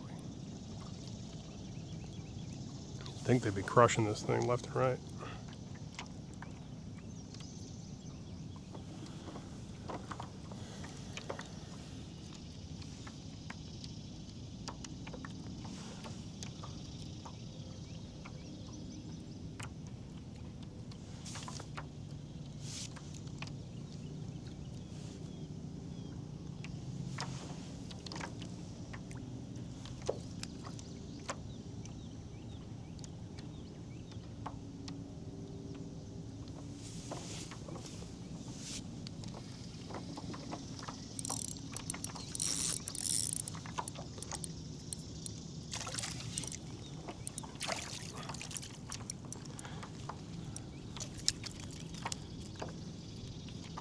It's working pretty good too. 2 fish pretty quick.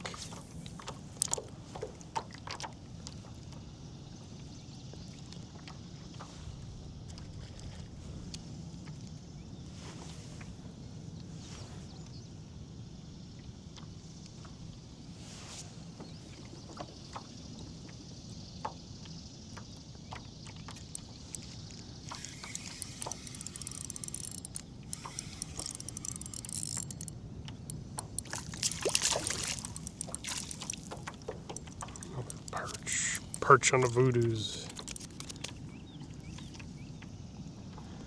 All right, Vudu Shrimp now.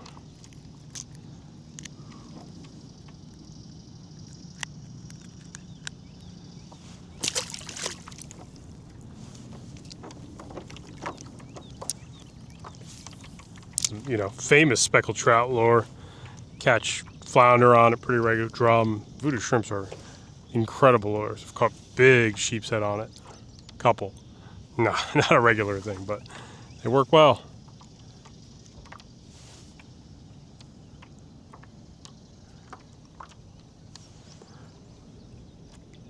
They can do a lot for what you might ask of them. How's that sound?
Okay, ooh, missed something there. Missed something there.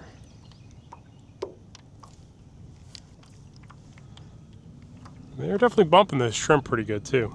So I'm liking that. Without a doubt, they're interested in it too.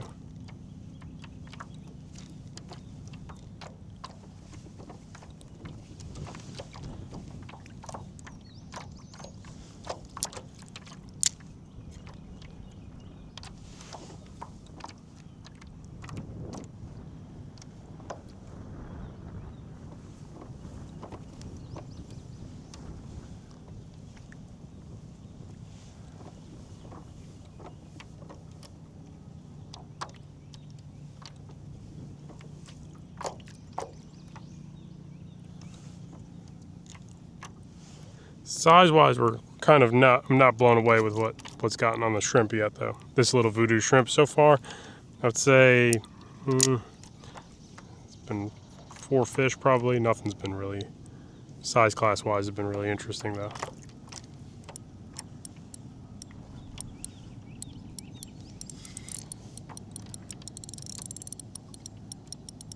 That might be something different, guys. That's a perch. No, that's not a perch, is it? Heck yeah, that's real cool, actually.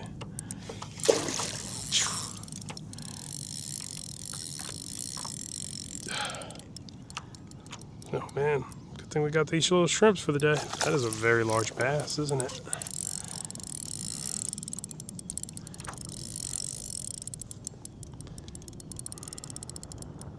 Think this bass eats those perch? Probably. But then he's like, hey, I like shrimp too. Man, look at him dogging this real reel.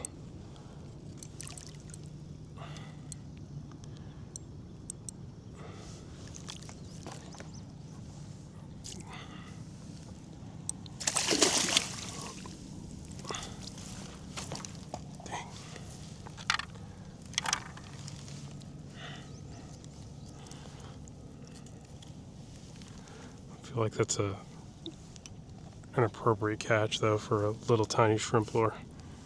Right, that's a good bass. Gonna take a quick measurement of her.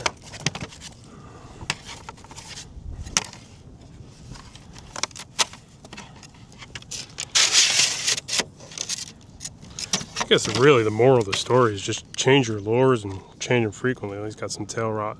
It's about 22 inches. 22-inch bass is a nice one. Let's see if we can wiggle a thumbnail out of this guy. This combo there. You know, those bass, you can cradle them and they're pretty still. Uncut, baby.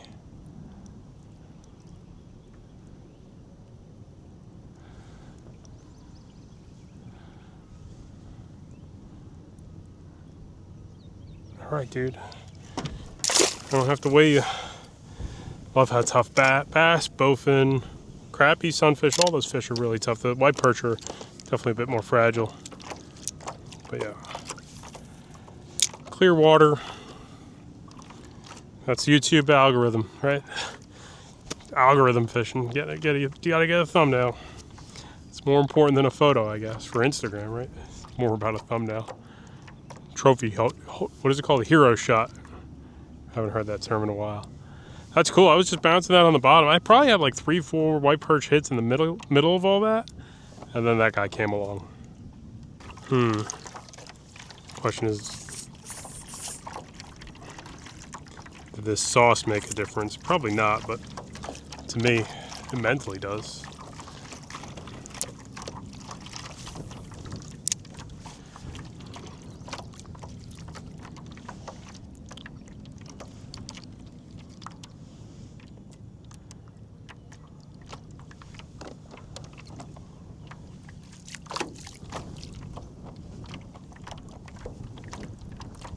Wind's starting to pick up though for me.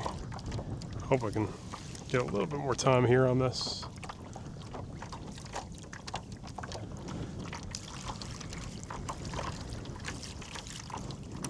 Life attracts life though, man. You just get to those spots where there's just something, right? Like this could be 99% white perch, but you know what? The bass is there. I bet you crappies are here. I bet you there's catfish here. They're probably all kind of here somewhere. It's where there's food for them or whatever comfortable current. But, you know, there's probably other spots, but I'm so cracked out based on what I saw here, right? Right now I'm like mentally like, hey, there's a lot of life in this zone. I should probably keep working this.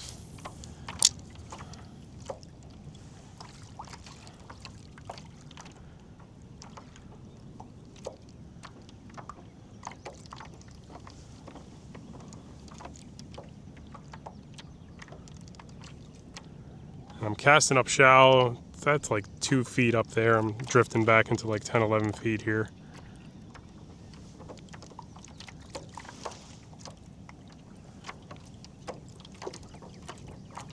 Definitely not an every cast sort of ordeal at all. Slip float might actually be a pretty good move too, actually, right here.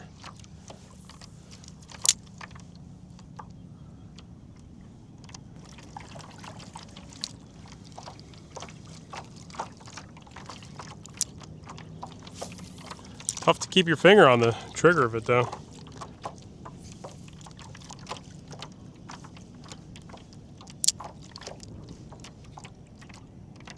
I really wish I had the wonderful answer, like what really makes the fish stop biting?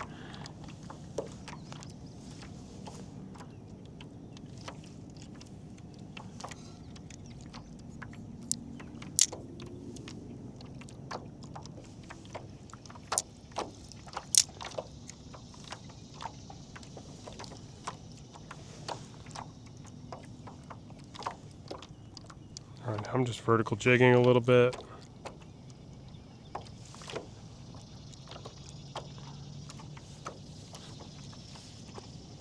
Getting a lot of small bites here. It's all fascinating, guys. Fishing is so fascinating. The inconsistency. If you're fishing autistic like me. That's what I call myself. Probably not really autistic, but I call myself fishing autistic. Fascinated by how hard it is, how the things that change bites. It seems like there's an unlimited-ish supply of fish here, but not much elsewhere.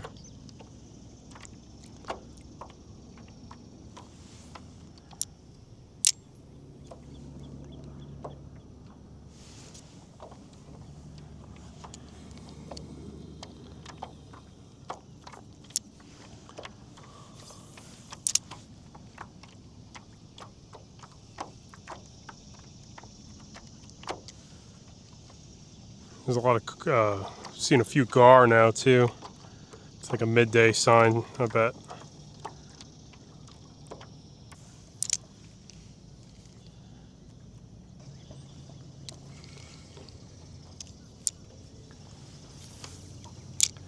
Hey, what do I give it? I'd say these shrimps though, overall, big thumbs up. I think they're a very good freshwater profile then. Are they the best? Probably not, but you know, probably a minnow or a paddle tail, but they're pretty good. They seem to catch a lot of fish. Ain't no arguing that.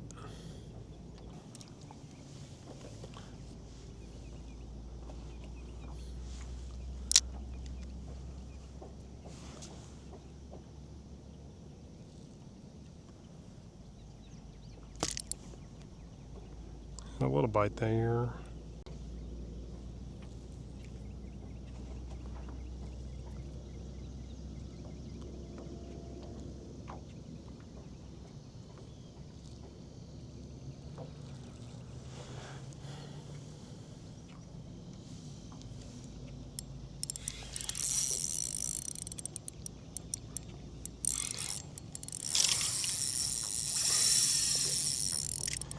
The Vudu Shrimp is the largemouth slayer.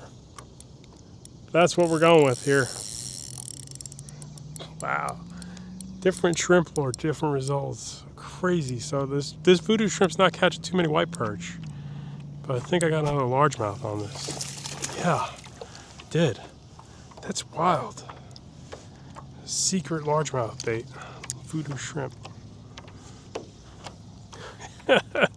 This is eye-opening stuff. You'd think the white perch would be all over this too. And I had a couple bites from them, and I saw I landed like 2 or 3, but nothing like the Gulp Shrimp, right? Crazy. Also crazy, man. These largemouth, I think, hate this thing. Oh, finally, white perch on that.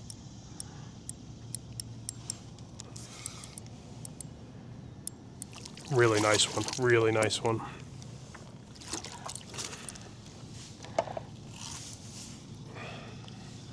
It's got that hump back, you see him?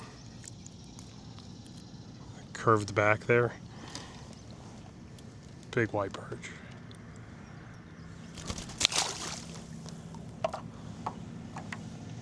Cool.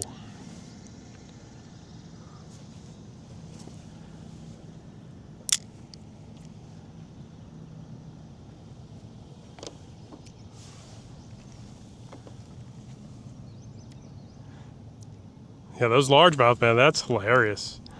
They hate this thing, I guess. Maybe it's this freaking Procure, though. I don't know.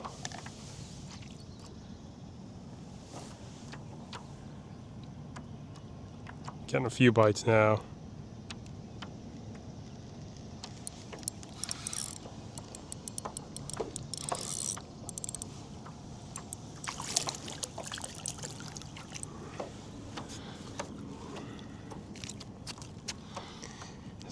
I think this one weighs a 1/16 of an ounce, so I would, if you're interested in that Vudu Shrimp, I'm sure I got a little splishy splash there, would go to some pretty light stuff for it, though.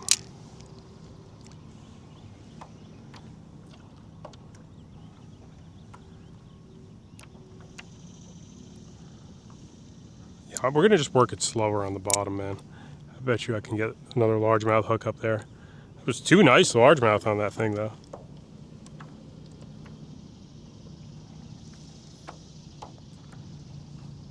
That was the first nicer sized perch too that I got on this thing yet so far.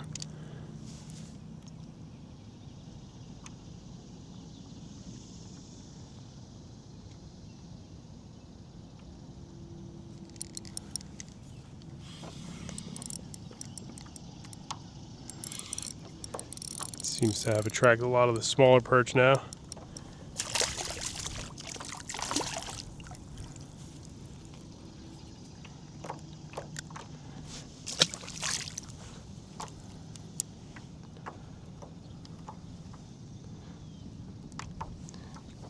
We gotta get a mullet on this thing too. One of those mullet that are jumping around everywhere. That'll be my last amazing catch, or flathead, right?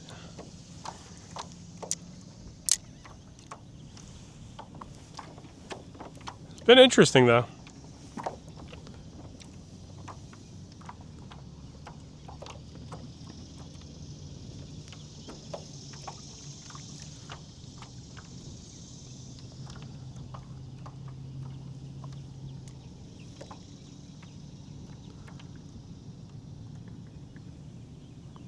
Few bites there. I would think those largemouth can eat them. Well, maybe not.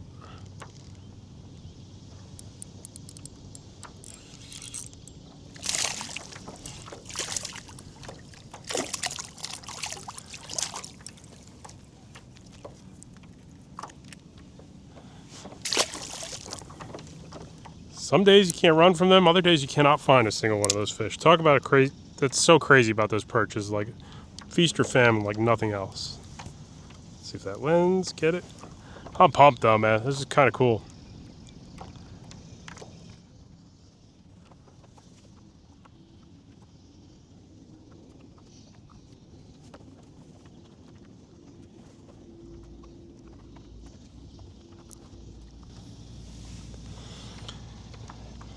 All right, 13 fish and oath rod. This is holding up pretty well.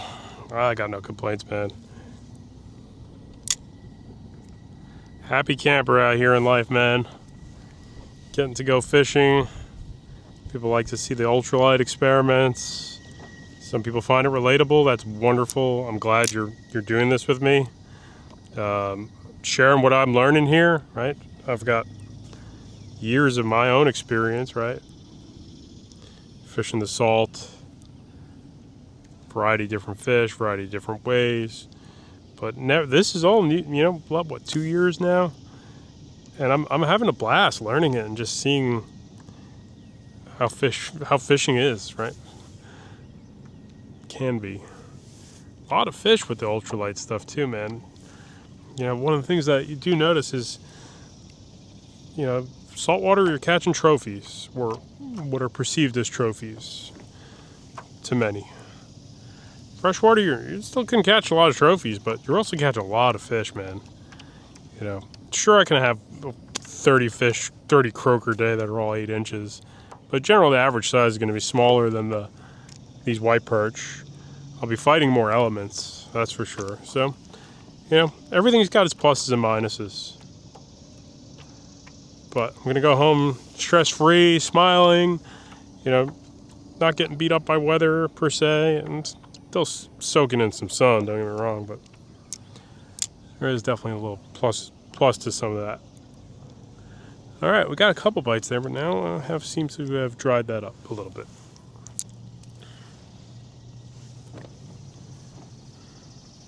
Trying to think, there's probably some more stuff up there. I'm seeing a couple little bait fish ripples and stuff like that right there.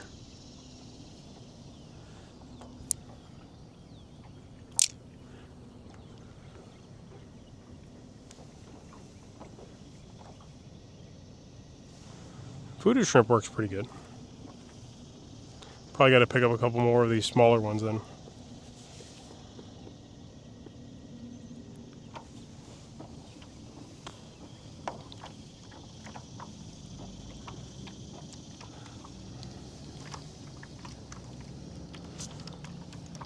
Not really marking any more fish. Not that important, really, but not seeing much right now.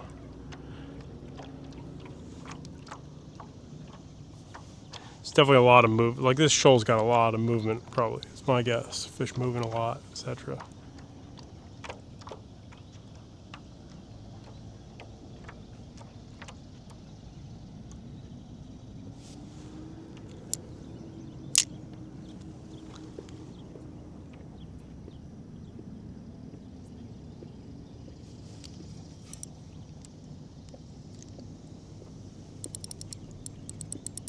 Okay.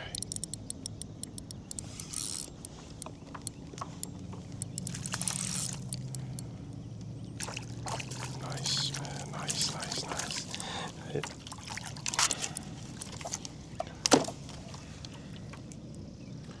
Another nice one there. Vudu Shrimp's getting them. We haven't measured one in a minute. Let's see.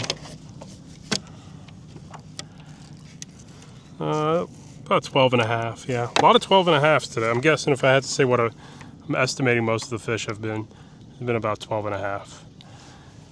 Haven't hit any 14-inch monsters, and we do have a few. It's not many, like some of these white perch fisheries, especially like I think up in like coastal Maine, etc. That's a zone where you can catch them, 16 inchers. I've heard. Most of the ones I've caught have not been that big. We're getting chonked right away. Chonk, is that the word I want to use?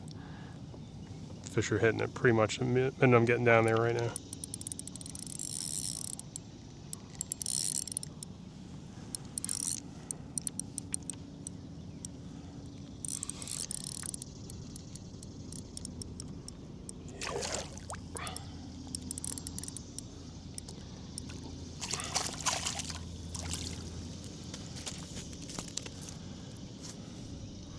I don't know. What's my current feeling is the Vudu Shrimp has got the best record for the day. I mean, Gulp Shrimps did good too, but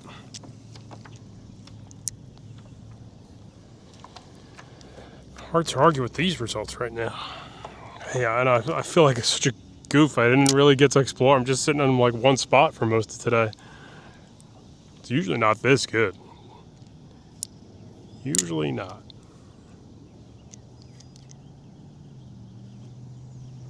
Not even close. The current's just moving right? Got a 1 mile an hour current up shallow. Out here it's more like half a mile an hour.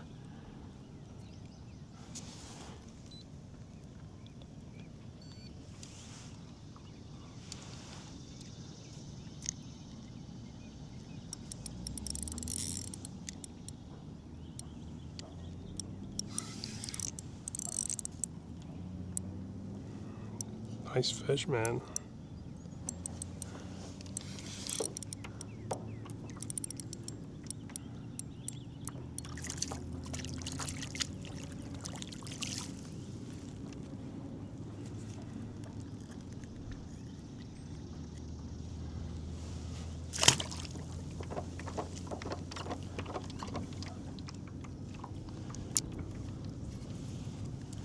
Mega schools.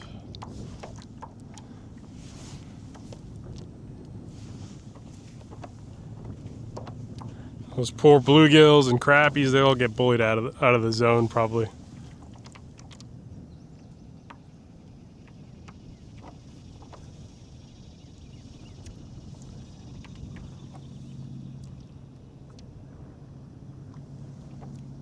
Nowhere for them to set up,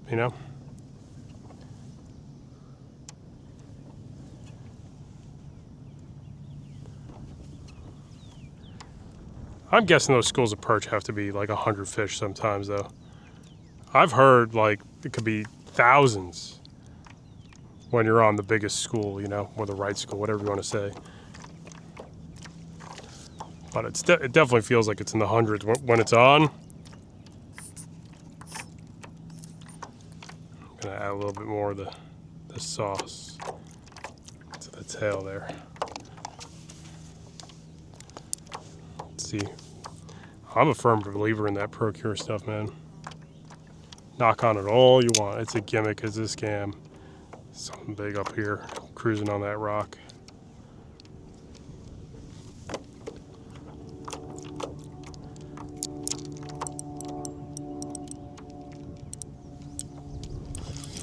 Yeah, the minute we add some sauce, instant fish. I think that had to be another perch. It looked like a catfish. It got closer to the kayak, but I doubt it. I digress.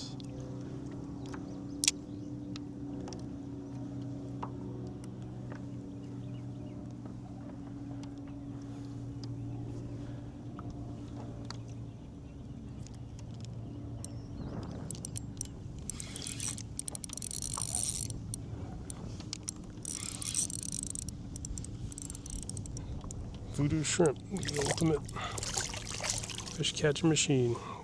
The best part is too, I mean, right? Still on the same shrimp. Don't have to re-rig. I don't know. I'm thinking, I think we got a clear winner for the day. Just need one more. I mean, we got 2 bass. What do we need to really put us over the edge, convincing-wise? Maybe a crappie, a flat, cat, something like that. I think I'm already there, though, mentally.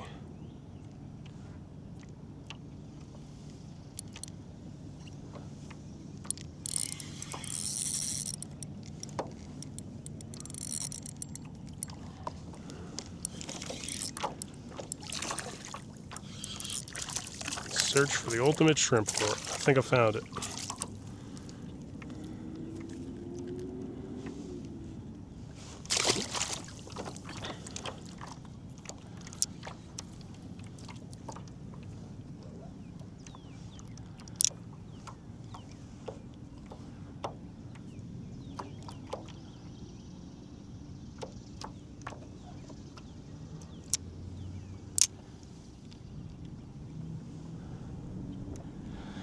Just a stack of them, huh?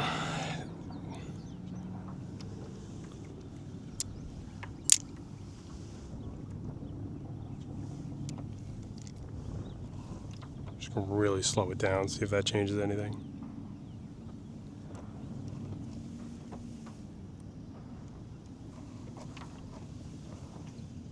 I mean, I really just slowed this jig down now.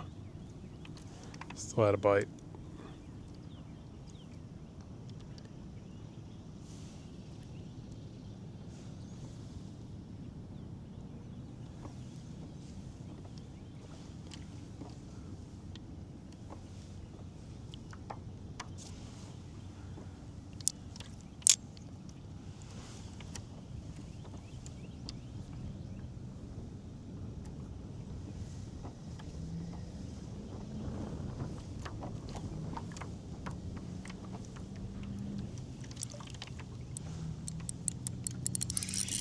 Different cadence, different fish. Look at that. This is a different fish for sure.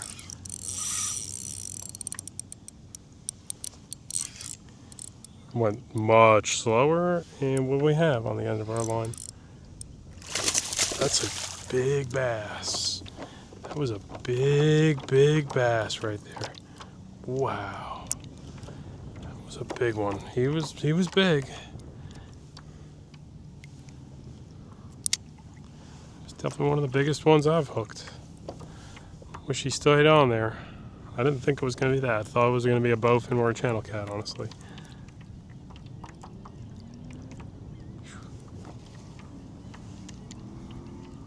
Vudu Shrimp wins. Probably not for every fish, but today it wins.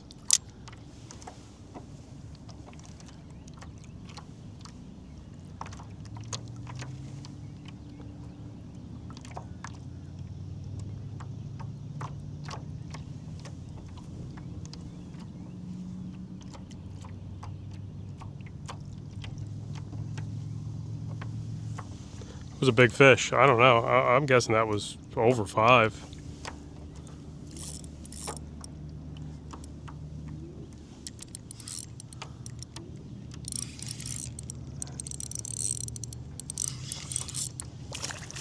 Might perch again. I'm just sitting on an ambush point. That's what it is. Just got a kind of a conveyor belt of fish swimming around, and they keep going. They bite for a minute. Wait a minute, or not too long. I'm not waiting, a minute or 2 tops seems to be. But I'm definitely, I don't think I'm on a steady spot of fish. I definitely think I got a conveyor belt. I would have loved to keep that bass pinned. One I caught was nice. I'm 1 for 2 on those bigger fish.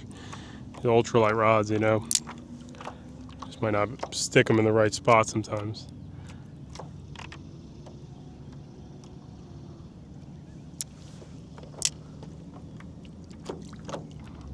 And I got fish blowing up on bait very sporadically, but it's happening every now and then.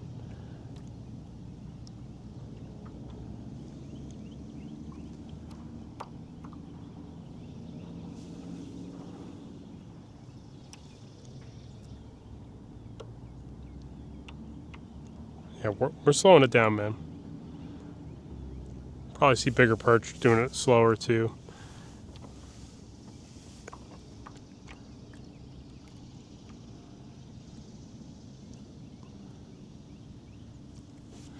Hobie Lynx is, I wonder, like, you know, I feel like a lot of times when I'm on my Lynx, I feel like I can't do this on a different kayak though. I feel like the Lynx just gives me that stealth that not most other kayaks can give you.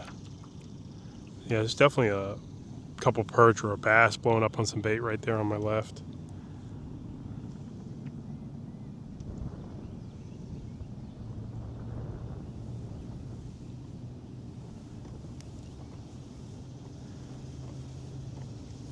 I feel like when you aggressively jig though, you do bring in those perch. I like all that extra stuff going on probably.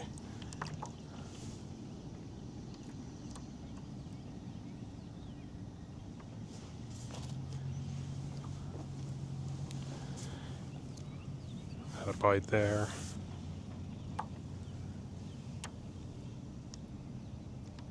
Other bite. 2 bites here.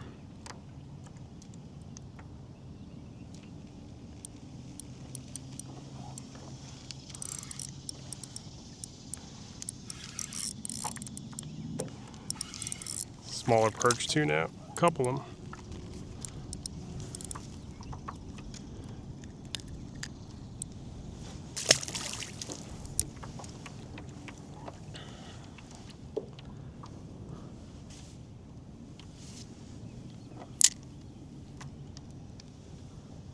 I won't be surprised now. I'm just gonna get like a wave of perch that size, right? Like that. Probably those guys are gonna be traveling in a big pack.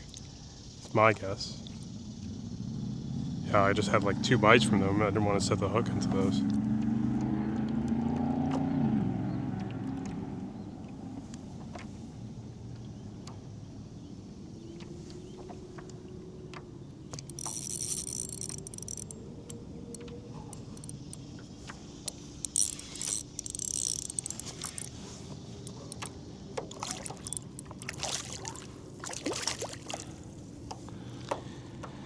Is it boring watching the same thing? I don't know who's watching still, but you're probably, if you're still watching and you want to learn about fishing, you should be adding a lot of Vudu Shrimps to your shopping cart right now. The other big thing that was understated that, you know, I should have remembered is I'm not re-rigging, right? I'm on the same shrimp. I'm back in it, back in it, back in it. There's no like pause to re-rig a jig head. Don't get me wrong, those Gulp scents are super powerful, super useful, but I'm like, this thing too. I'm like, ping, ping, ping. I'm like, you know, I'm playing, takes 2 seconds. Back in it pretty quick. There's 3 bass there. I don't know how many more bass can be on a spot like this. A couple more probably, but it could be 1,000 white perch on a spot like this as we see right now.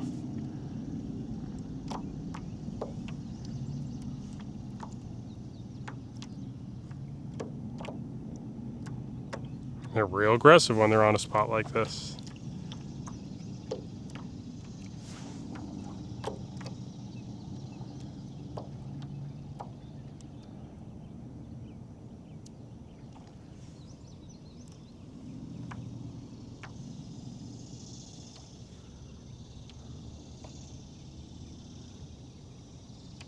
Real slow. Just going slow again.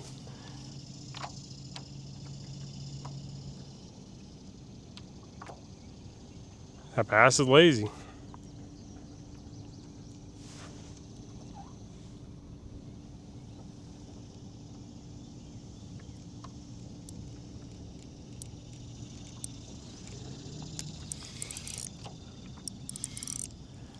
Better perch again.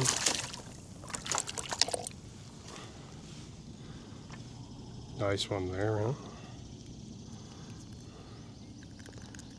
Got a winner.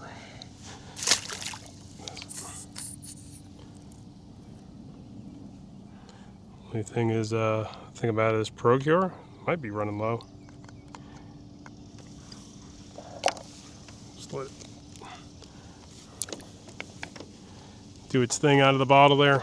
I'm doing a longer drift now, more of a reset. And let's power on and off this camera quick. I do that because the audio files get like kind of, sometimes there's a slight delay, so I need to power off occasionally. Otherwise, I'm gonna have just 4 hours of audio. And there's like small edits I gotta do. It's just, I'm not good enough at talking my whole way through all this. I'm just kind of a quiet guy, but I like fishing. I could talk fishing, but sometimes I don't know how to always transition into, you know, the next conversation when it comes from fishing per se. Like, you know, I like to fish a lot. What's new in my world though? Right now, my car is acting weird. Actually, I've got a 2019 Nissan Frontier, which has been an amazing vehicle. Don't get me wrong. I've got had a 2015 and a 2019. I use those cars a lot. They've been really good to me, man. Really good. For some reason, I still have the original battery in it, so I thought my battery was failing, but I'm getting like a real sloppy start on it. It's got 115,000 miles on it now. And the battery, I got home one day and I checked the voltage and it was a little low. Brought it to my mechanic and he checked it like 3 times. He's like, hey dude, the voltmeter is, you know, I'm reading 90% on an 8-year-old, you know, original manufacturer battery. I was like, okay, that's not what I expected to hear, but okay, that's something. So yeah, I have been having a little trouble. Is it going to be the starter that's failing, or I hope it's not the alternator. It just seems a little soon. My last Frontier was a 2015. Traded in around 160, 170,000 miles on it. Never had a single failure. There was nothing wrong with that truck that whole time. They're been amazing.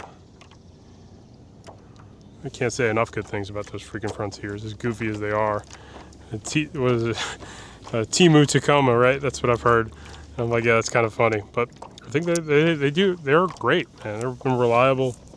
That's been my first like head scratcher out of this truck. It was like, what's going on is that the starting's inconsistent. It just sounds like it's cranking a lot more than it was. And I just assumed my battery's 8 years old. And I've never had a freaking straight from the factory battery last that long. That's a long time. So I'm like, all right, you know, I'm on borrowed time. Then you bring it into the mechanic and he's like, yeah, I still got juice in that battery. I'm like, what? Not a bad thing, but I'm like, just surprised. That's all. It's an 8-year-old battery. I still got juice in it. So hopefully it gets me home today. Put a pair of jumper cables in the car after the, you know, that stuff started. So I'm like, take it from there, and then I can, you know, more reliably ride it around. Maybe it's the starter, I guess. I don't know. I put about 2019 last year. I put 20,000 business miles on that car. So that's a long time to have for, I mean, I don't want to put that many business miles on my cars anymore. I'm just like, traveling as a YouTuber is fun, but it eventually hits its point where you're like, right now I'm enjoying being home a little bit more, and I want to travel again, right? So you watch YouTube fishing channels, and these guys are freaking everywhere, right? It's also, you know, you're looking for the best fishing, you're looking for a change up in content, right? You can't do the same thing over and over again, apparently, unless you're me. And then, you know, you're doing, who knows what you're doing some days, right? Apparently, as you're seeing here. But, yeah, you definitely want to change your content up, right? As you see. And those guys hit the road a lot, and I've done it too, man. And it's fun. It's fun, but there's a point where you're like, man, I do want to be home a little bit. And I really respect the guys that are grinding that stuff nonstop. It's hard YouTube work, if there's such a thing, that you might not ever that might not fathom as a concept. Hard work plus YouTube, yeah, it can be really hard, man. I've worked other jobs, and a lot of these other guys have, and I worked for Nestle. You know my backstory. I've told it before, but sometimes it's nice to refresh. Worked for pure corporate evil Nestle for years, and I worked for New York City Transit Authority as a train operator, train engineer, whatever you want to call it. Both were good jobs, both paid really well, but it's a different type of difficult doing this. There's nobody, how should I say, there's rule book, right? Clickbait, hype, whatever the YouTube algorithm stuff, but there's also no rule book, right? Like, you know, what do you do? Like, it's in your wheelhouse. Like, do I go fish somewhere? You manage yourself. Do I exhaust myself trying to make content somewhere? It's unlike anything else. It's not just everything works magically and then you're rolling in YouTube dollars or whatever it is you think happens. No, not really. You know, you're making these weird decisions based on your personal happiness, you know, how happy you come off in the content. Also really important, you know, sometimes understated. I've put up videos eventually. You could tell I'm pretty just annoyed or bored with it. And it's doing well, it's getting views. But then I go back a second time and there's like this YouTube content resentment building you see sometimes. And I get it to some degree. But the one thing I noticed too is the more I talk, the less fish I hook up until I hook this thing. Right? I haven't hooked a fish in a minute. That's something nice too.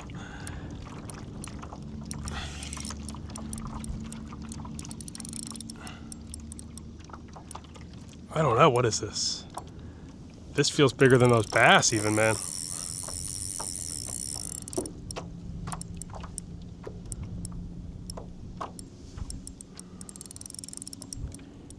Oh, we're sliding off this structure, thankfully. Did I hook one of those mullet? Dude, this Vudu Shrimp, man. I'm loving it, man. I'm loving it as a freshwater lure. Thank you for suggesting this. It's a really nice fish, man. Dude, you gotta slow down, bro. Oh my gosh. He's got me in structure.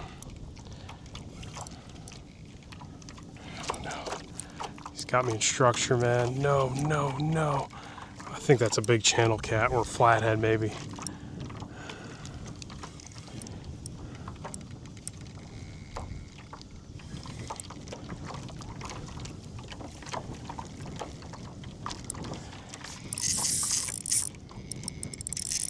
Oh no, I made a big mistake not bringing him out of there.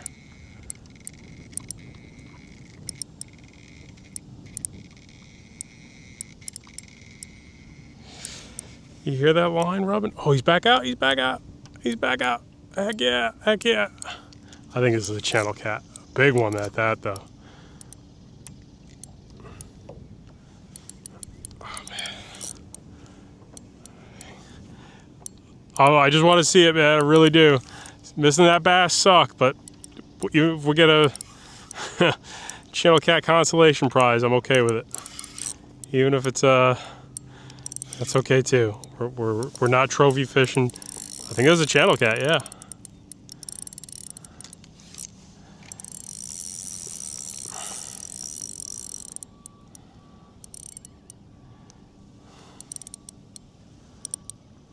It's a big one.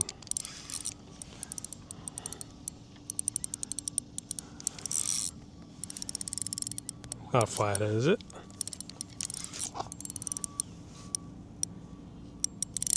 Big cat either way. Channel cat, yeah, big one.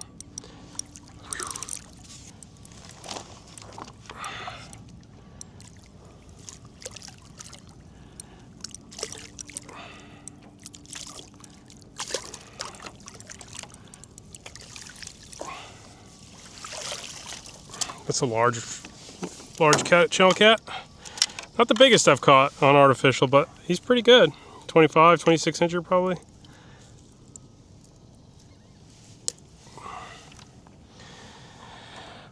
I thought he was gonna get me in some structure. I felt him in something there, but I guess he didn't get anything, find anything sharp to get me on. My leader's not frayed at all. That's 4 pounds, 6 pound leader there and 4 pound braid. Yeah. That's cool, man. I eat shrimp. You eat shrimp? Let's see. I'm kind of curious. 25 incher.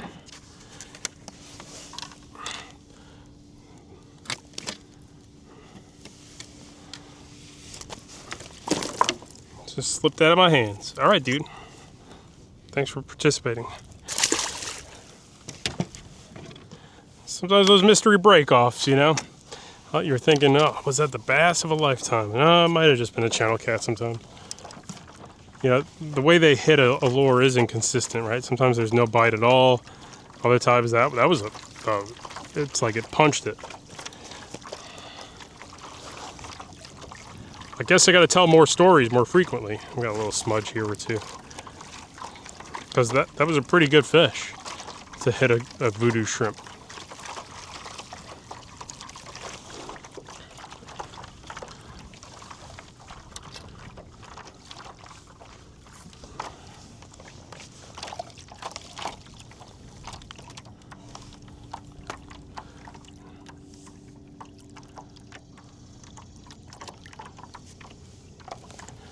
All right, and smother it up in that Procure.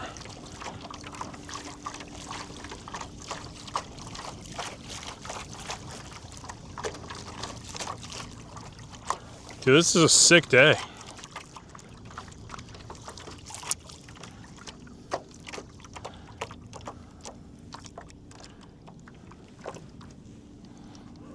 I'm so happy to catch a channel cat like that on Ultralight. Fight harder than any of the other fish, man. That fought harder than every bass. That fought harder than the perch. Sure. Yeah, I don't know who's gonna fight harder than that. Probably the flathead, right? That would be the only one I would say is gonna do more.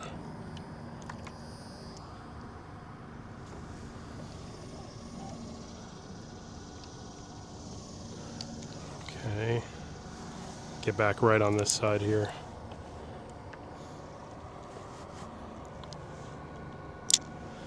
But besides the flathead, I don't know who else is going to do much more. And I think there's a chance at a flathead here. I don't know how you know, I'm 90% sure there's a chance at one or two.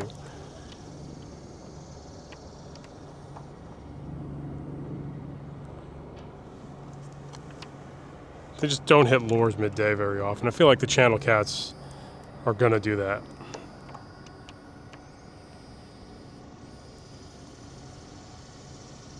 Odds drop on the flathead significantly eating a lure in the middle of the day.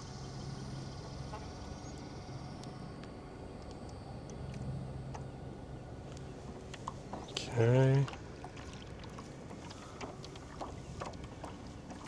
Yeah, what was I going to say though? Yeah, just go fishing. Go fish and make content. Eventually, you'll catch a 25-inch channel catfish on a Vudu Shrimp.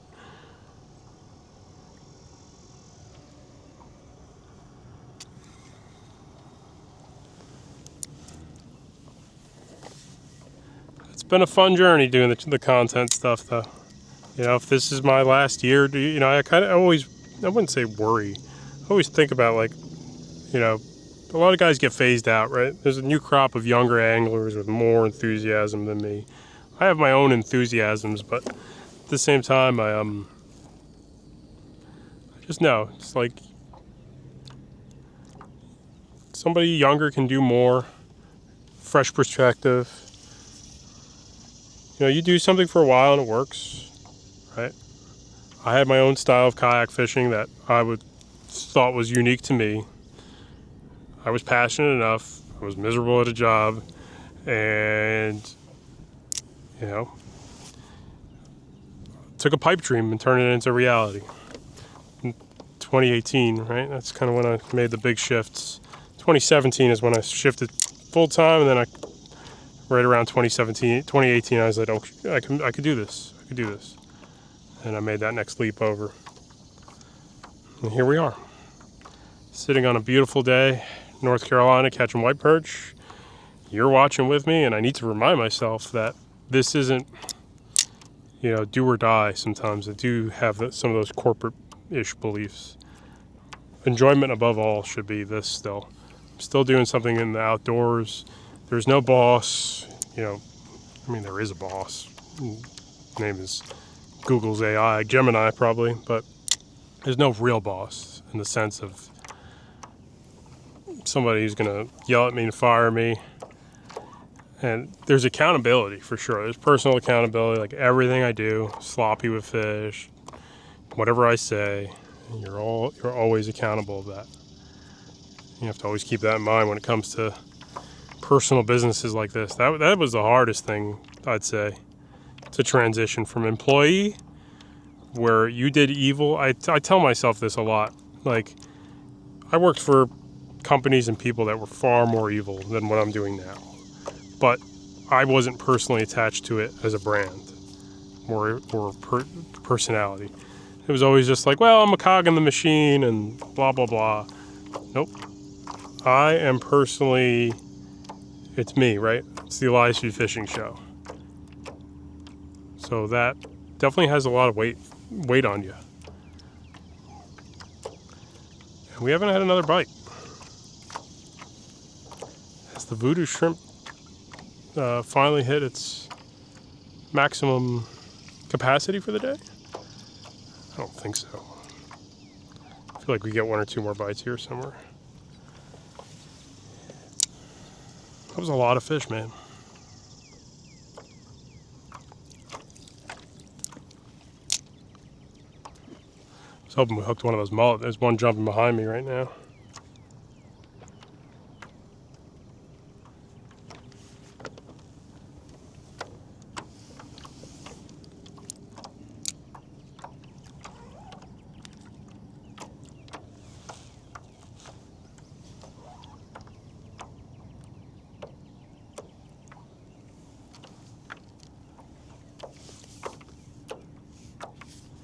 All right, I don't know if the conveyor belt dried up, the current changed a little bit. Oh, there's one. Took a little longer there.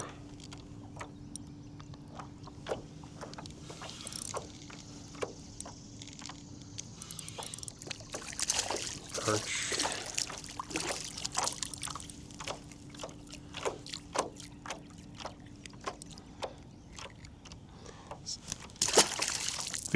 These little perch, though, believe it or not, when the water is really clear, like a couple spots right now have like 4 or 5 feet of visibility, maybe even like 8.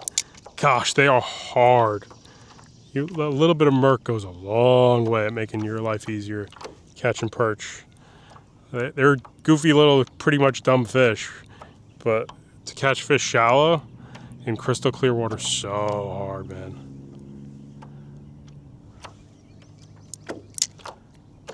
All right. Think I get another channel cat too, maybe? I don't know.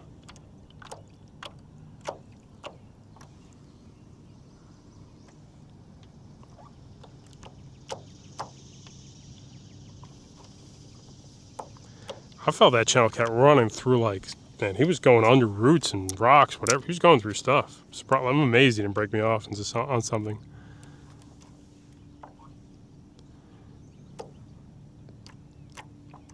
Bummed that bass is ancient history now, though.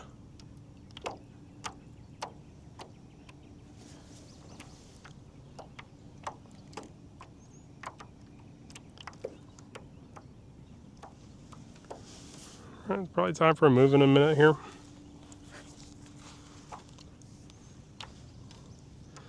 That would have been my biggest bass ever on a shrimp lure for sure.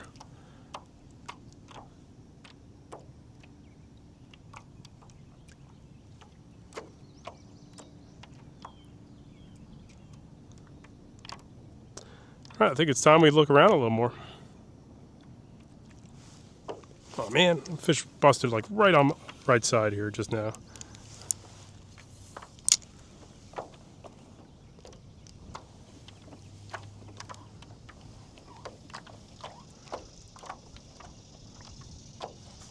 I love this little setup, man. This has been really nice. I'm on probably trip number 5 or 6 with it. The Regal and the Oath. Regal and the Oath. But this little combo is nice, very nice combination here. All right, man. Should try Gulp one more time? Let's just try it one more time, maybe. These fish are like, oh, that's something new again. See what their attention span's like. This seems to be like the real zone though, that's for sure.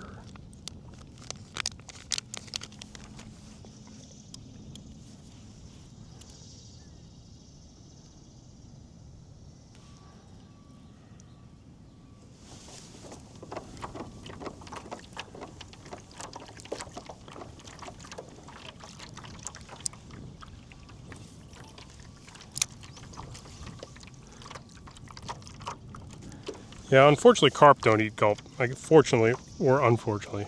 From a content multi-species variety standpoint, it would be very nice to make catch carp. If somebody could come up with a corn-based bait, but they can do pretty well with that, like a little corn-based worm. I bet you those would work. Like kind of like gulp is it's made some kind of water, fish attractant, but make one from corn, maybe the carps would eat it.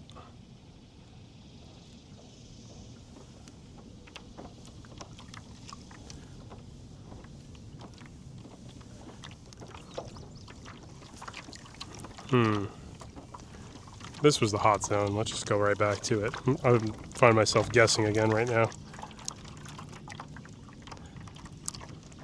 Let's see if the white perches go crazy again for this freaking gulp shrimp.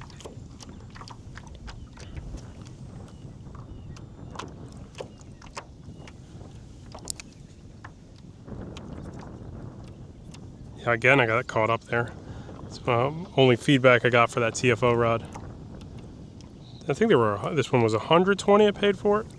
I paid for a lot of my tackle, not all of it, but a lot of it. Some of it I get discounts on. I don't know, I just hate being like too shilly about stuff. I feel like at a certain point that's unfortunately going to be the reality. Let's say these 4-hour videos start failing. I ended up doing a little bit more of it this year, is taking sponsor money, right? Somebody's going to pay for a video, pay a good amount. That's really it, because I'm not competitive enough in the 20 to 30 minute video class anymore. Because what? I'm probably not offering enough. My videography, I have no interest in videography is the thing. Yeah, a story I can tell, going fishing I can tell. Yeah, videography to me just doesn't seem to be my interest. If that mullet jumps in my boat, that'd be really cool. He ain't going for it. This is probably going to be as close as I'm going to get up to this shoal here without wrecking my kayak. Nope, nothing there. I finally fished this out. I might have.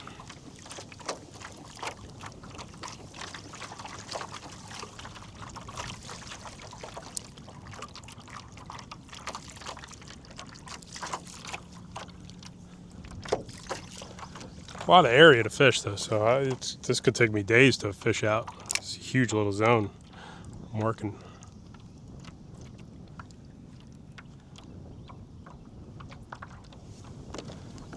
I think there's like a cavern here though, to some extent.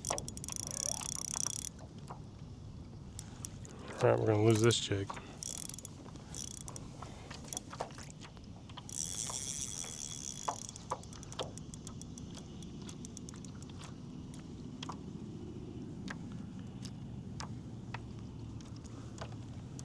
One down. That's all right. Let's go back to the Vudu then, in that case. Plenty of stuff to hit. But that's where the fish are, right? Wherever you're hitting stuff.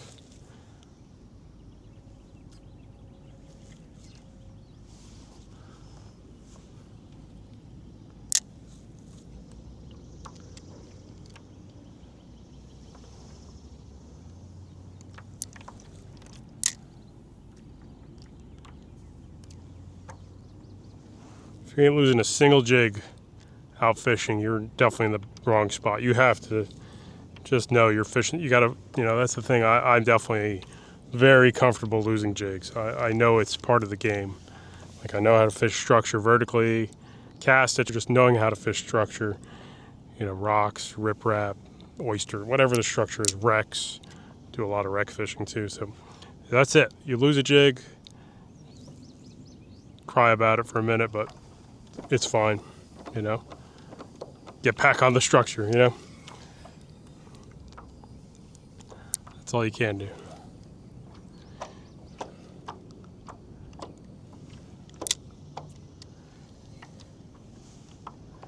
I haven't lost a Vudu Shrimp yet. I've lost like, what, 3 jig heads today?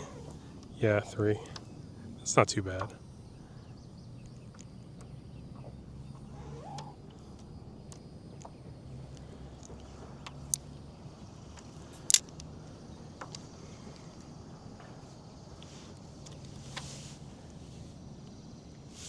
All right, let's look around a little more, guys. Let's look around.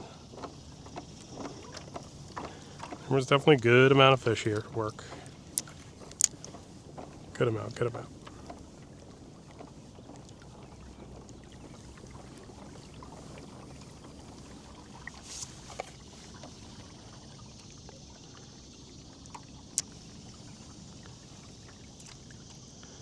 Make a little move here. Oh yeah, this looks good. Tree stump maybe? I don't know.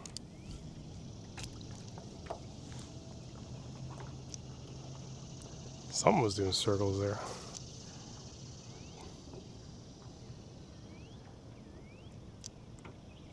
Might have been a gar or mullet maybe? I don't know. Let's see.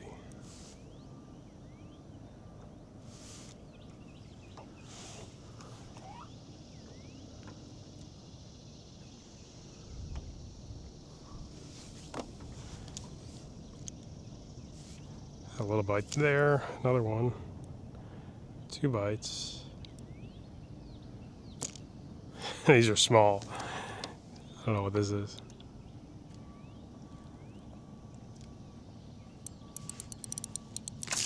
Yeah, smaller bass. Vudu Shrimp bass, man. Until I switched to that, I was saying, hey, I haven't caught a bass all day. Put that Vudu Shrimp on, all those little ligaments on it, and these things are eating that thing up.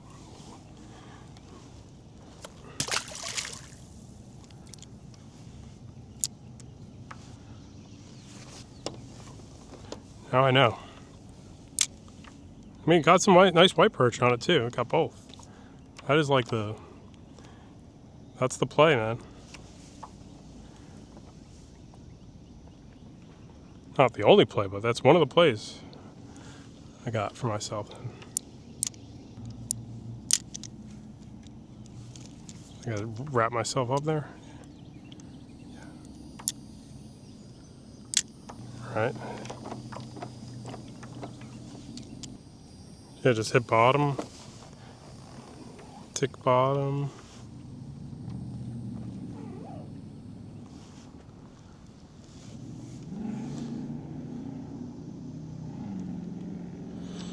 It's pretty cool though. Let me wrap it up pretty soon though. Oh, missed one there. It's probably where there's more brim and crappies. This is like a less aggressive shoal. I feel like there's a little bit of rocks down here and just kind of random riprap.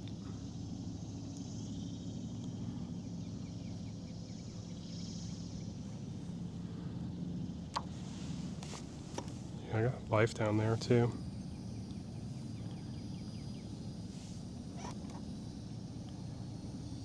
Maybe I'm getting some brim hits now. Getting some different bites for sure.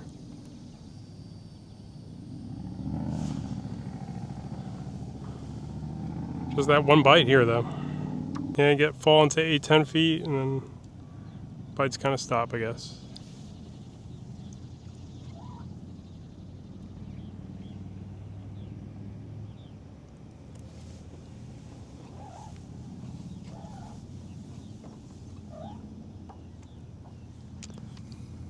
Yeah, I could try and make it a couple blind casts here. Let's see what happens. Not sure if that's going to be a good idea or a bad idea. Get him little bites here.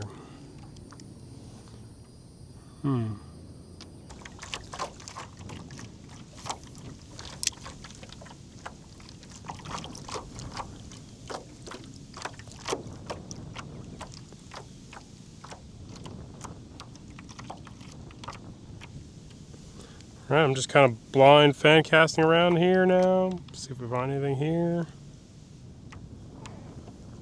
This looks and feels pretty fishy too.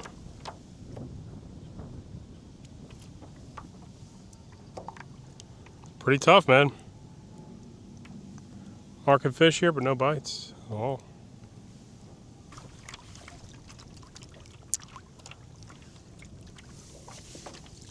A lot of rocks, man. I'm coming over so many new little zones that should be pretty fishy.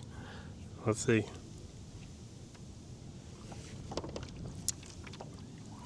This looks good here.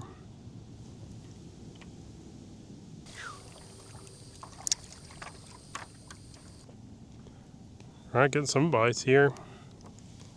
These feel like small, maybe small brim or something like that. All right, nothing there.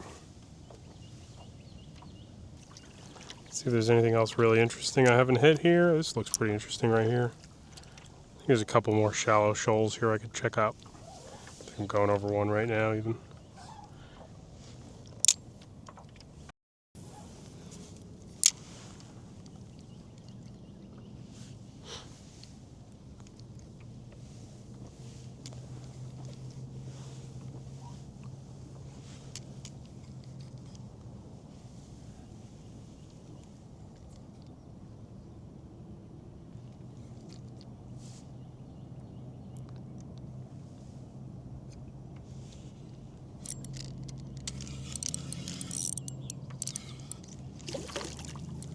Bluegill? Oh my goodness, look at that one.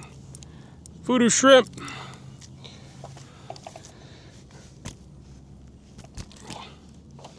It's a hefty bluegill. Hold still.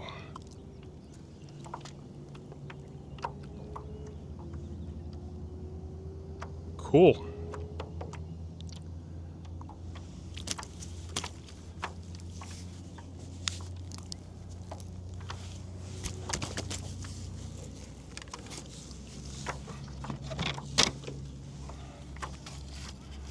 Yeah, 9.5. Almost 10.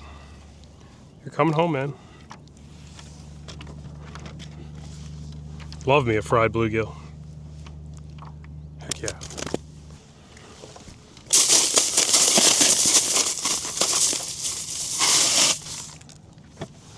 Let's go. Gotta say the cliche. Let's go. Dang. Vudu Shrimp gets the bluegill too, huh?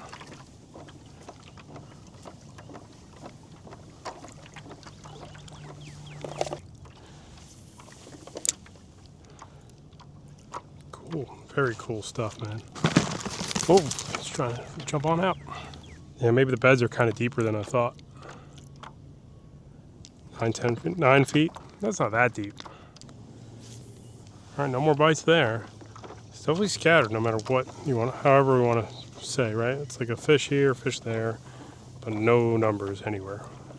Fish here, a fish there, no numbers anywhere. Except, you know, minus those back there where it was stacked, but everywhere else is not very lively now. It's a nice bluegill. All right, let's hydrate up a little bit. Check the time. Man, that is a good bait.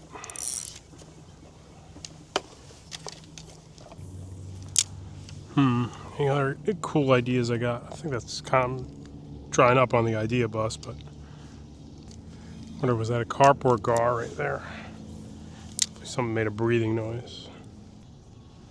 Bit surprised the bowfin aren't even really messing with this shrimp lure much.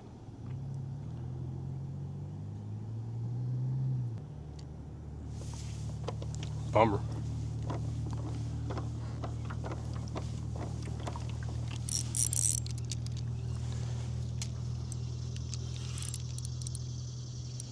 Perch.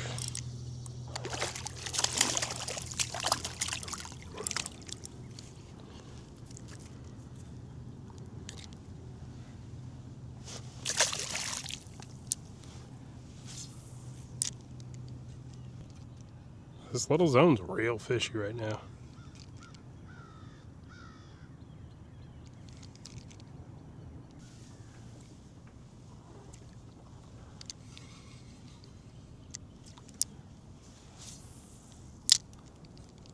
Maybe I gotta work these a little bit quicker too. Might be going a little too slow. Okay, Vudu Shrimping.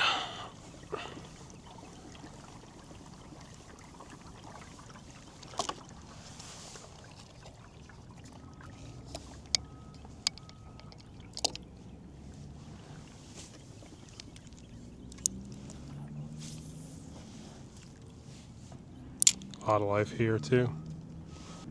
Things are definitely getting a little more quiet overall. I'm just not picking up as much right now though.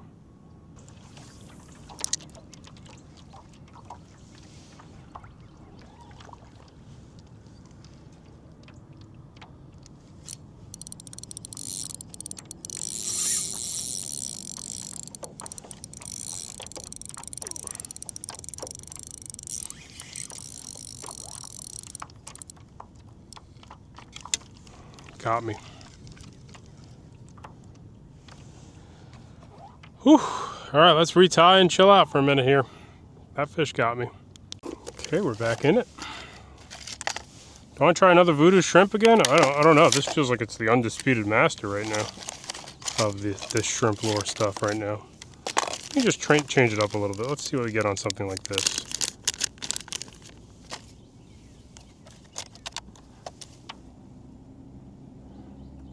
A bit more like a power bait style. Yeah, alright. No, yeah. Yeah.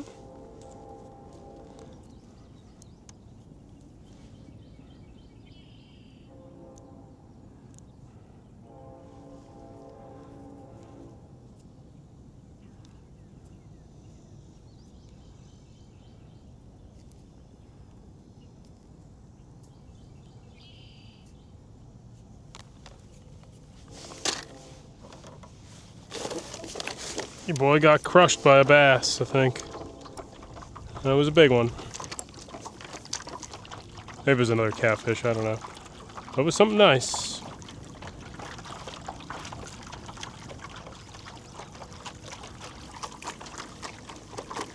That's all he knows. Okay, let's try a power bait.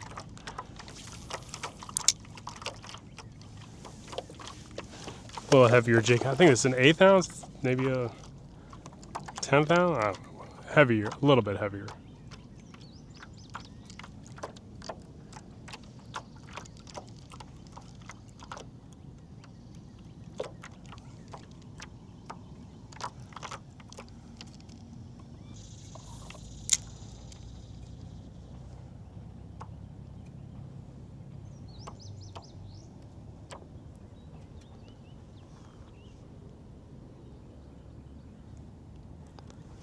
This doesn't seem to be working at all. Oh, there we go. Missed something there.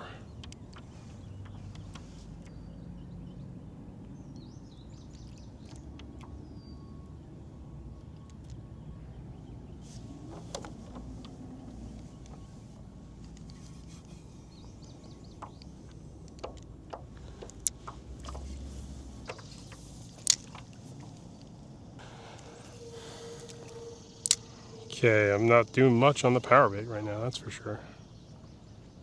I feel like it should be.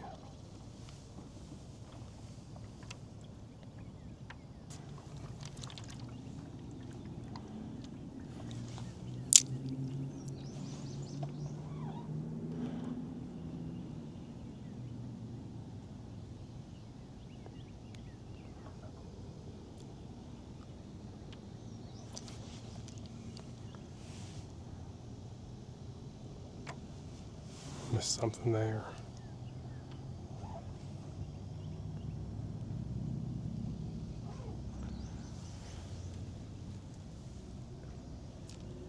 Missed something again. This little power bait's getting bit, but I think they're small stuff. Until that fish shows up.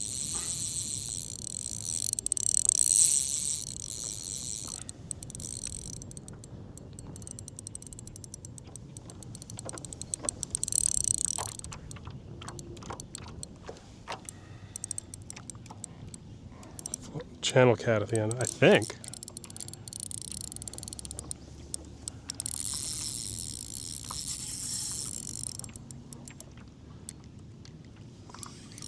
It's a long way to go before we find out.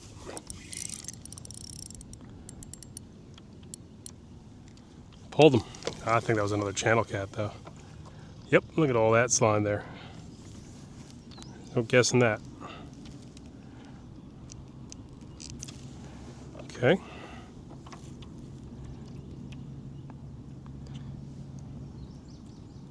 Hook got dull too, you see that? Alright, let's take that off then. I'm gonna go back to the Vudu then. I feel like I built a lot of confidence in it just now. So, maybe bad idea really start playing ADD, right? Playing the ADD fishing. Alright, let's go with that same color though. I do have a pink one, but I'm gonna go back with this one. It's definitely another channel cat though. When you get the slime, that's your cue. Nothing else really slimes you up that bad. Even the bowfin and the gar, they do have slime, but they don't leave that much slime afterwards. There's slime and then there's catfish slime, right? Okay.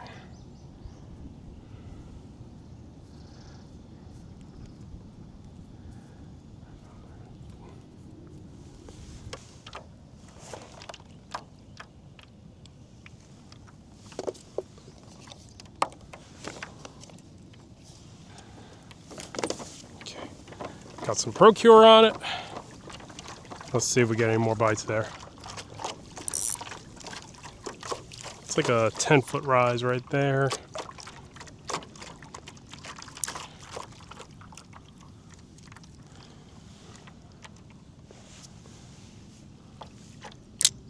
Pretty good day though, man. I can't complain. These shrimp lures, I'm going to be using them everywhere freshwater now, I think. It's really what one of the main takeaways is. I'm going to use shrimps a lot as like some of my creature bait profiles, especially these Vudu shrimps, man. They're pre-rigged, they have the TP material. You can't beat this thing, man. You know, it's going to be hard to lose a tail out here to a lot of these fish. I mean, you will eventually, but you got to work on that, you know?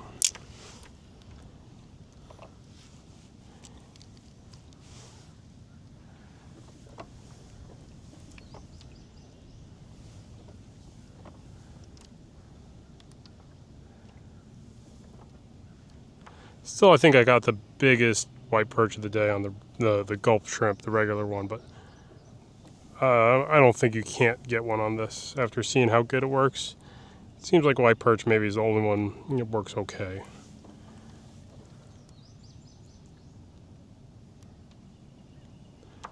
Definitely seems like those largemouth bass really like them.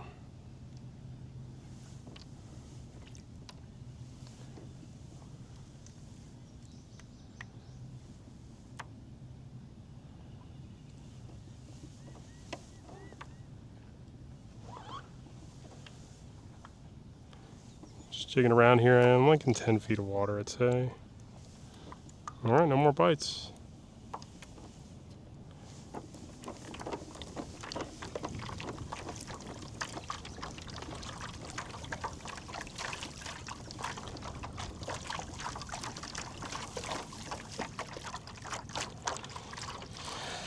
Making a slight move, and one more move here. Just make another move there.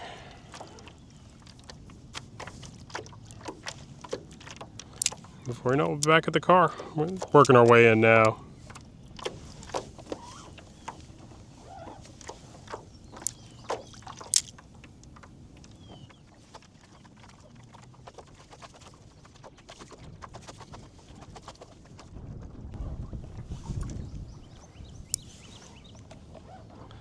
Last drift on this spot.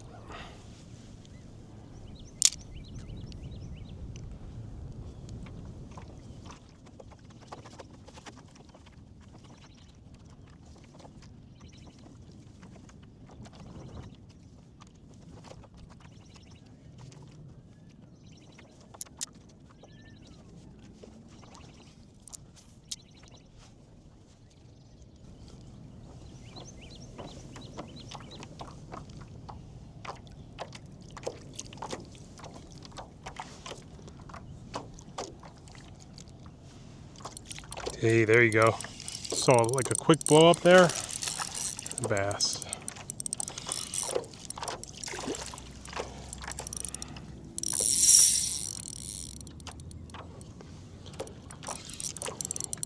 Greatest secret. Leave it to some saltwater goober to figure out a great little new bass lure for himself.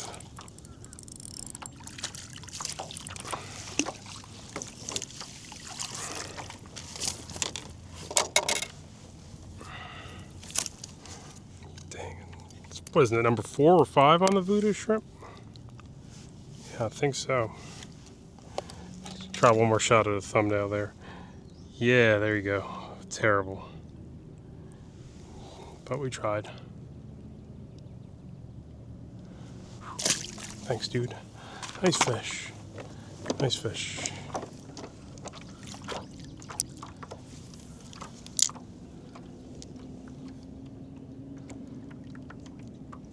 Twitch, twitch. Kind of like a twitch, twitch pause. Get down to the bottom. You do longer pause. Seems like, yeah, for sure, some nicer fish ate on the longer pauses.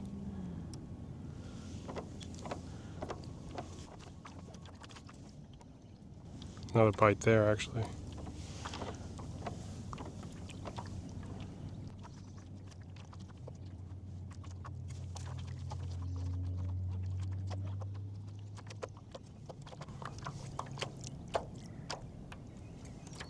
Fishing the upcurrent side of this right now. Hoping to get a bite or two on it. Not really. It did come in sideways though.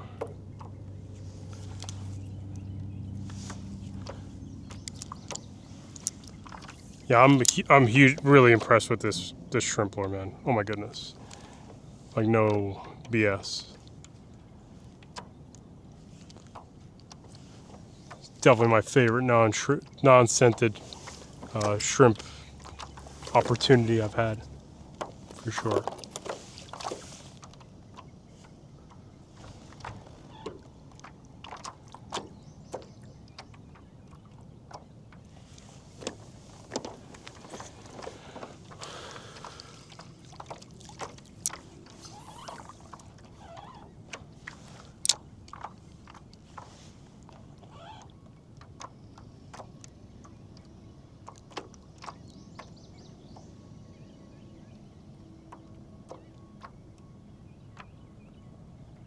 Bummer, no crappies though.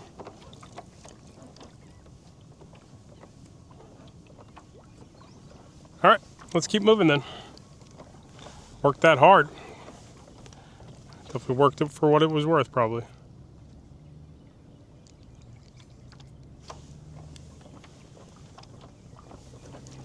Until next time on that. Let's do one last quick re-rigging. One catch-up. One little catch-up segment. And boy, that was cool.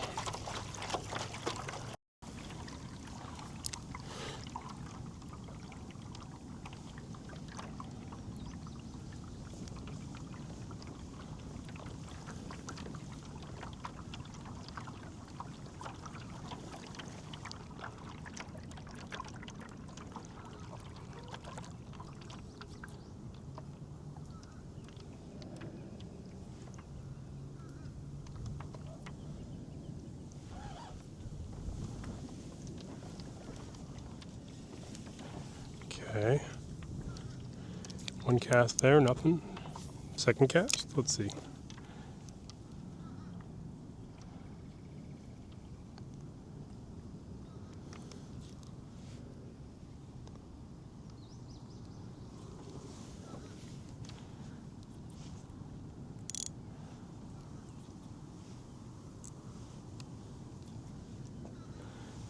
I mean, I'm seeing fish here. I don't know if these are all goofy mullet and stuff like that, though.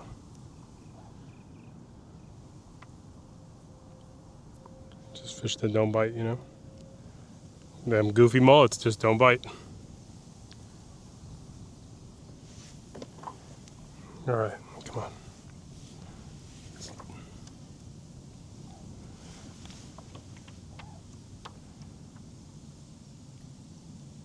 There we go.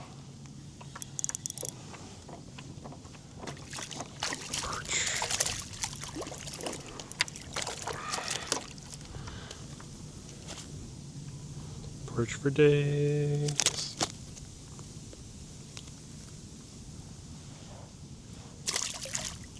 What do you prefer, perch or bluegills? I think I like eating both of them.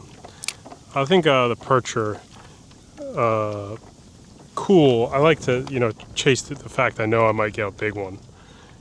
Well, both species, right? I think the bluegills on average, though, in general, when I go for a day, I'm going to get more big perch than I will bluegills most of the time. It's not to say I won't, but also you got to always watch out for that freaking... It's a nice rod. I'm keeping it. It's definitely not perfect, but I'm going to definitely keep it.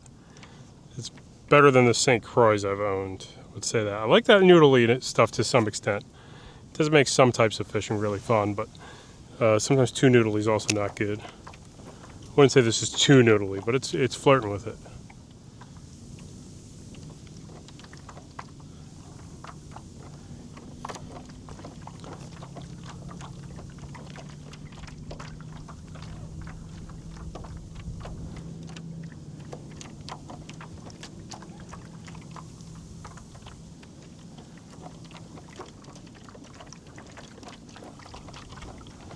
Okay, I see a lot of turtles here too. That's probably what I'm marking a lot of in this zone. Little Teenage Mutant Ninja Turtles doing their things.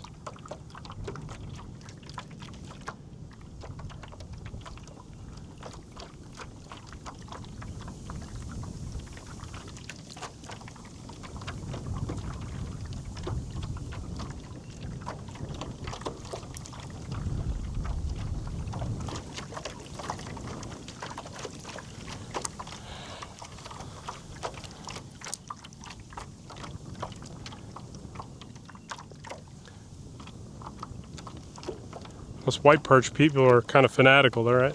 They're definitely a special bunch.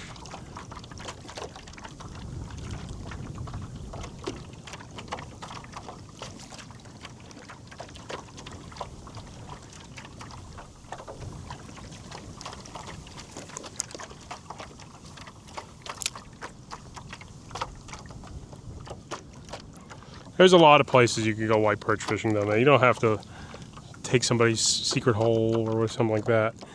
I mean, you can, but you know, it's not the way to enjoy the perch way. The perch way and the largemouth bass way, there should be the two of them the same. Enjoy yourself. Be out here alone with the elements. You know, this isn't combat fishing for flatties or something like that, stripers. One of those types of fisheries. This is enjoy the finer things in life. I got a couple fish looking at that jig too. These fish, in some zones, it's like I think I found white perch kind of everywhere, but some zones they're just not biting.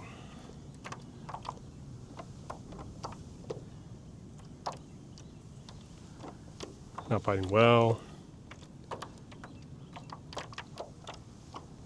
These ones don't want to bite at all.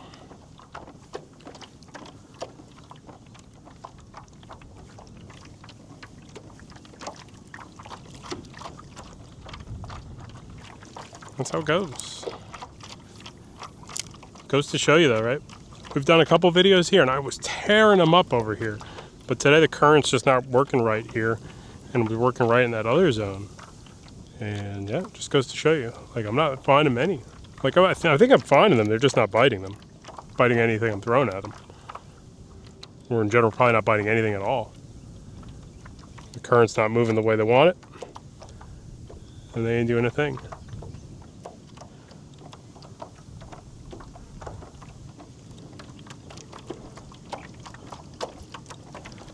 I see another shoal right here. I don't know if I hit this. It's definitely a little bit of a shoal right there. Definitely see the current moving right there, so let's see.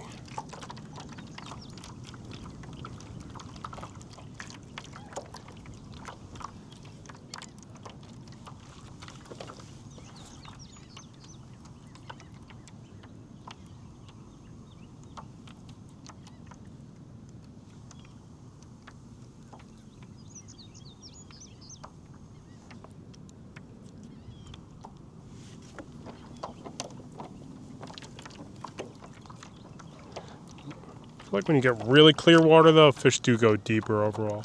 Especially stuff that's kind of prey, you know.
Boo. Ooh, there's a bite.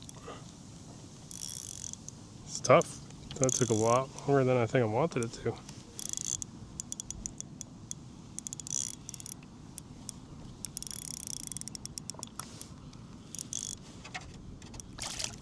Small perch.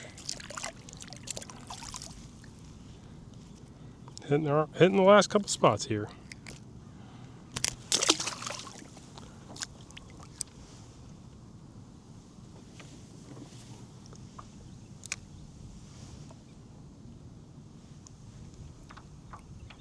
Ooh, got some bites down deep too. I'm at 11 feet.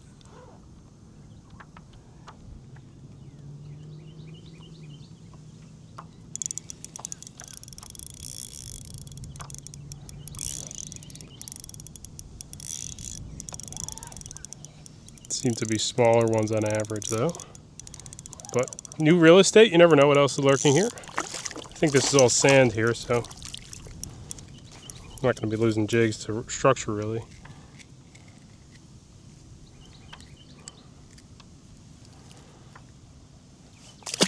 Quest for the best shrimp lure. I'm going to put it on that Vudu, man.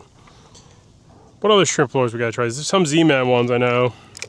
I got that thumper shrimp. There's a lot of shrimp lures I probably should be trying to.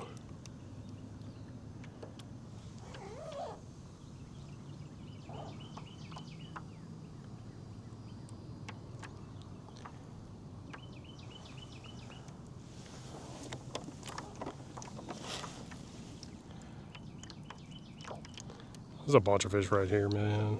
No way I'm gonna.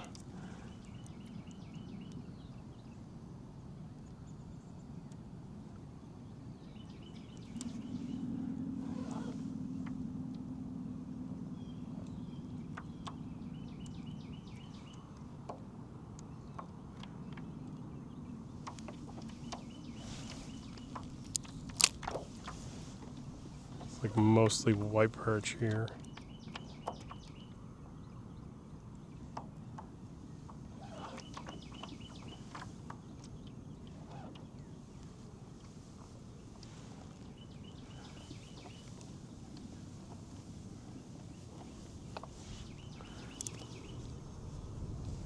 Couple more casts at the edge of this shoal.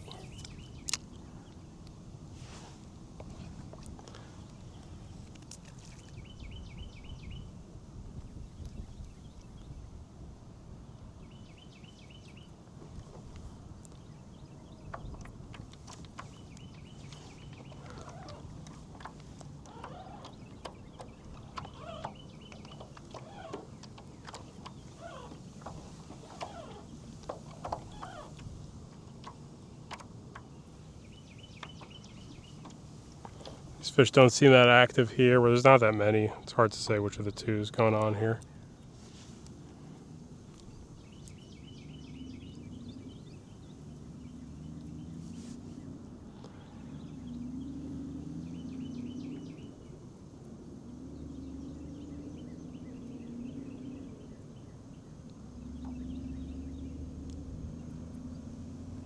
Summertime bite.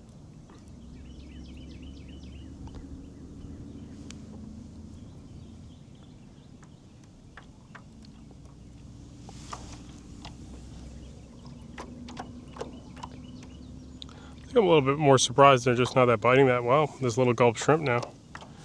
These are, you know, some smaller fish here. Could be mullet though, man. I'm just, you know, so much stuff on my sonar, guessing away.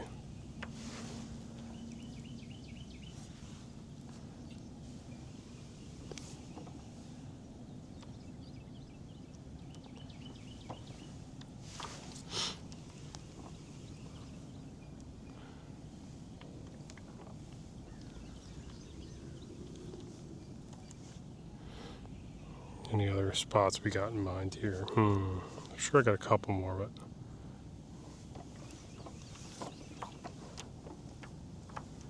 probably not loaded is my thought, main thought.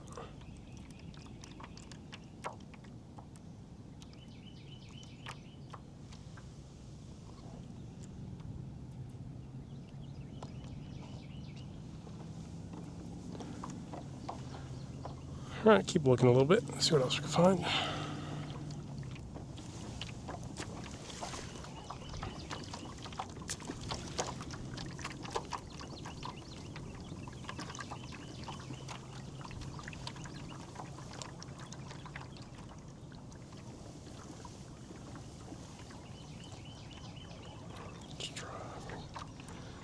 See if we got anything interesting here to drop on.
All right, next.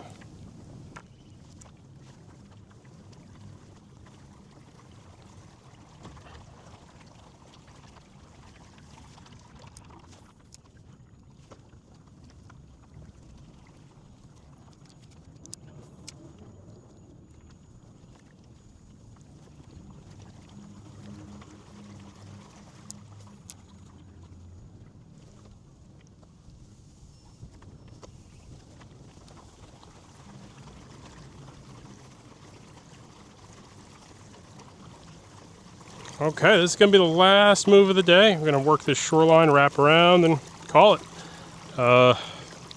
What a day, right? If I wanted a dozen white perch, I could have easily had that. Just going to work this shoreline, see if we find anything, call it. Had a great day, though. Can't complain about that.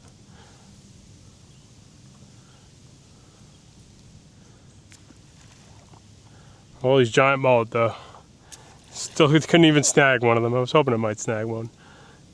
I wasn't hoping, but I was semi-expecting to, like, okay, I got a mullet in the face somewhere here. These perch out here seem to be really less interested in eating for the most part. I think there's quite a few around here, but they seem to be showing different behavior.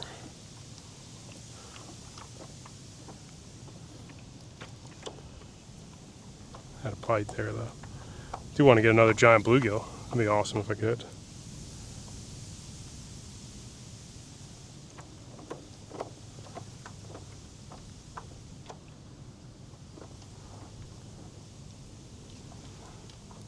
Huge schools of bait too out here overall.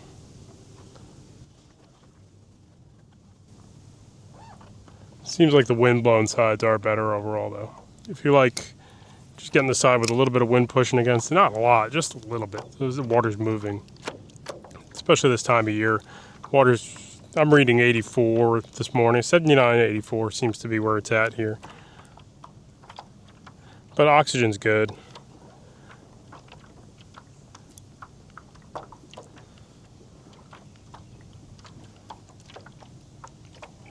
Fish are really aggressive, like they don't seem lethargic at all.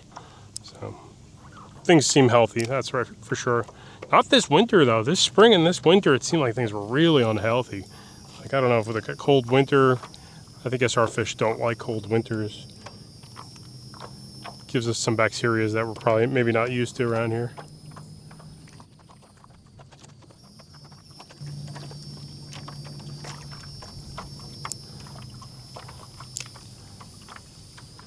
I'm impressed with the shrimps though for freshwater. I am. You know, especially that 2.5 inch little thing. Oh man. Well, I'm losing some premium jig heads today though. Usually don't lose too many. Today we're down. We're gonna lose this guy, I think. Can see where I lost it to probably. I'm about to lose it.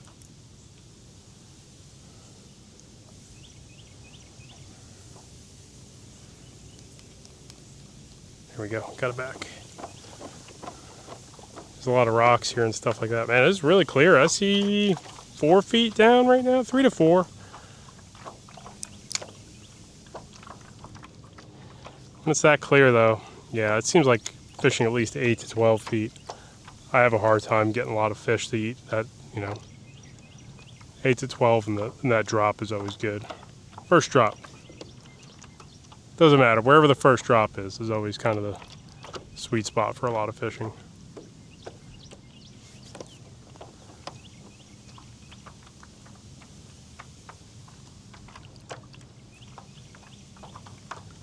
A bite there, whiff that hook set. Oh, there he is. Nope, there he's not. There he isn't.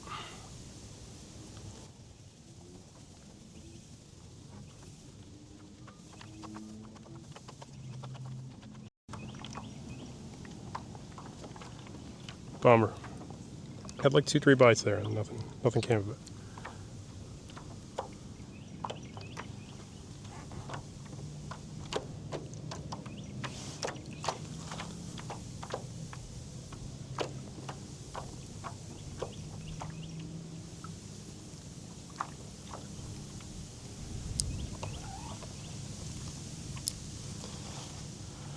Oh man, long day. Put in a lot of time out here today.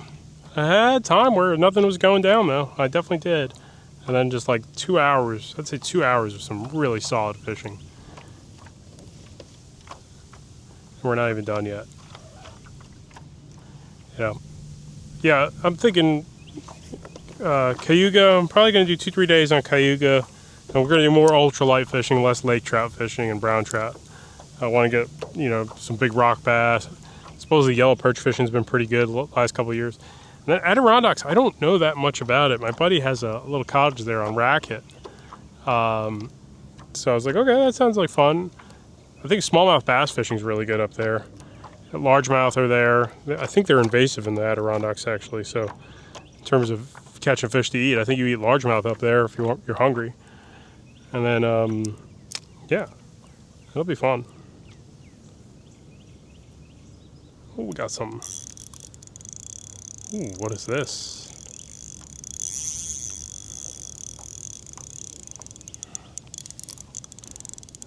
I'll tell you what, these little TFO rods though, they make the smallest fish feel real nice. This does feel like a good fish though.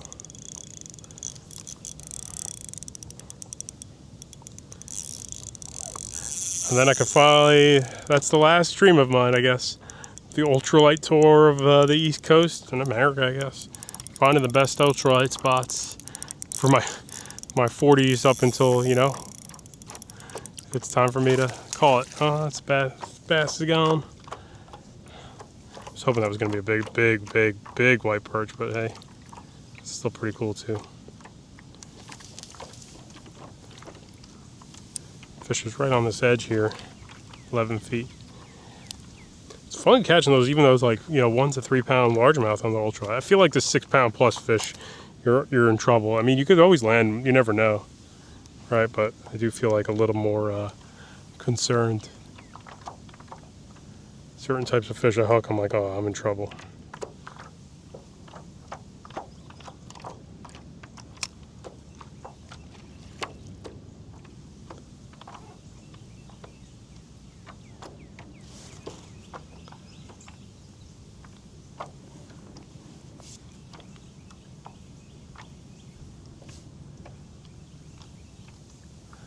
And yeah, I don't really, ooh, there's something. I don't mark too many fish out in this stuff, but you just got a shoreline drop, so you don't have to really mark fish. Just looking.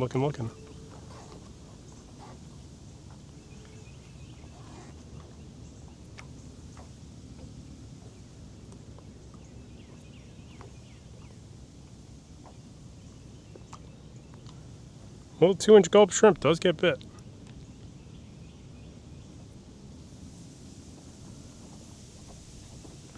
Might have been something small though.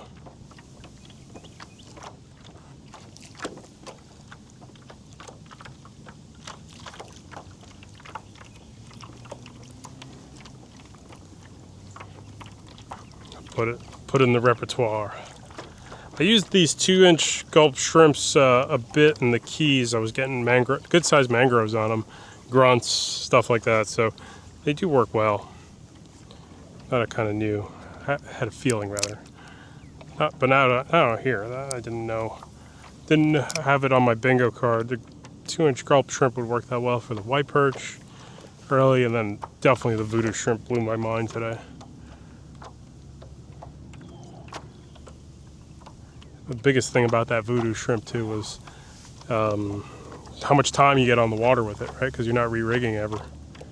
It's one piece. They're expensive. That's the only thing. They're $10 bait for 2, so you don't want to really lose it into everything. But I'm curious how that's going to be used for smallmouth on Cayuga probably for me.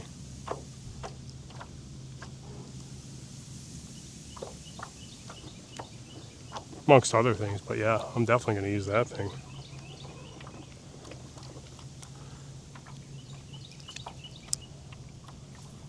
This 10th ounce jig head, it sticks pretty well.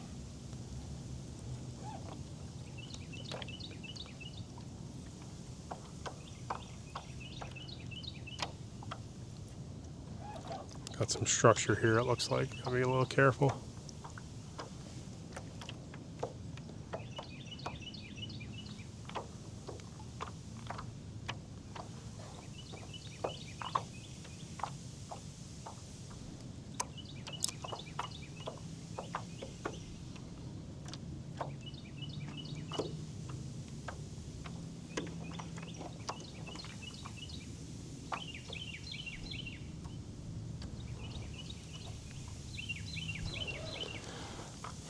All right, so yeah, a lot of people ask me too, like, I was curious last year when I was doing these longer videos too.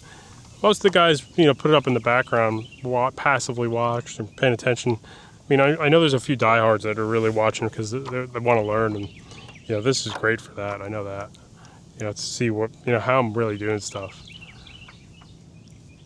Especially if I'm a content angler, right?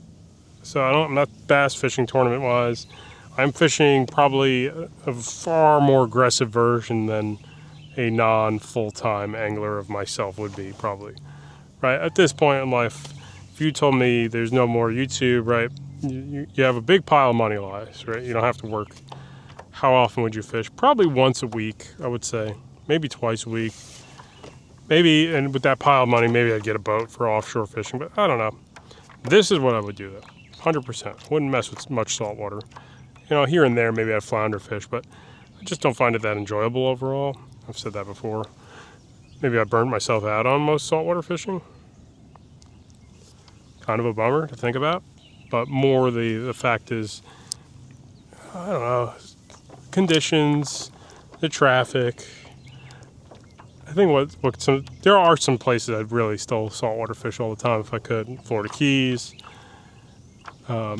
Really liked Gulf Shore, Alabama. So like my top 3 currently places I liked to fish was Gulf Shores, Florida Keys.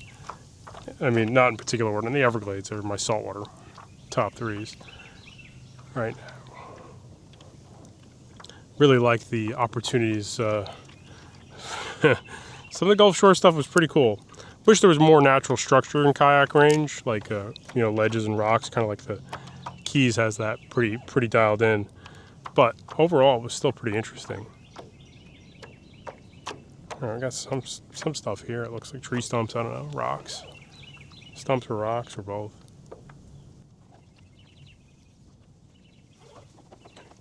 Bit surprised, not that many more bluegills though. Thought with these little 2-inch gulps, a lot of these 2-inch profiles, I'd see a lot more of those bluegills. Just one big one, but just one.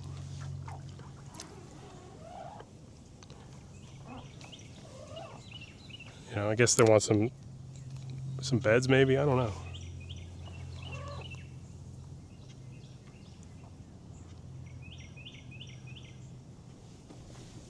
I did have a few other bluegill bites. That was the only one that stuck, right?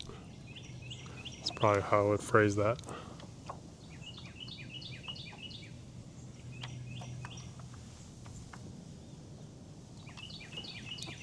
See some bait rolling around here. A couple blind casts here. See if anything else comes up.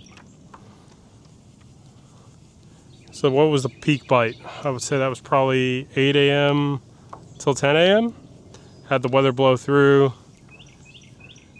It's still a little bit of a bite for midday, but it's not much, but it's definitely not nothing, I would say.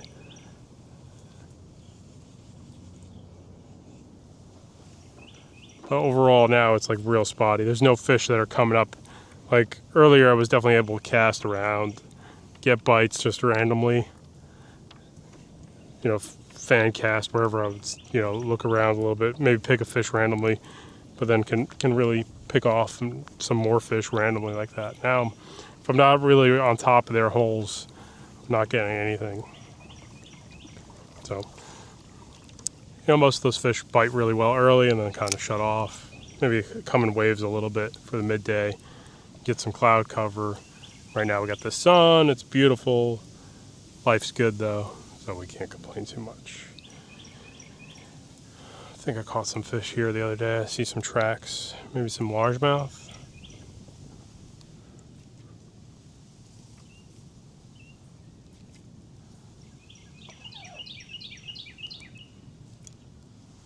Missed something there, I think.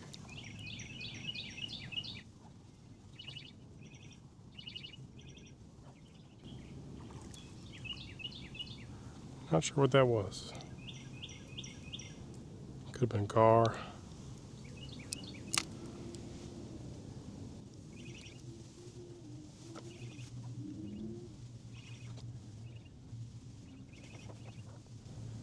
Falling off a little deeper. See if we get anything like that.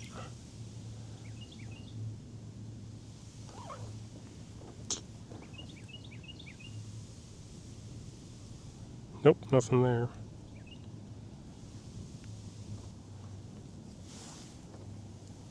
This looks good here, man.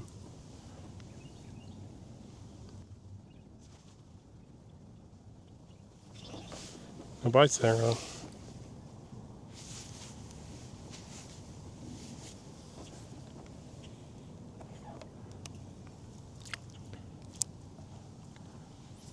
Man, look at all this bait here. I think there'd be a few more fish here. I think that's all I got for today. Nothing here. Just some beautiful weather right here.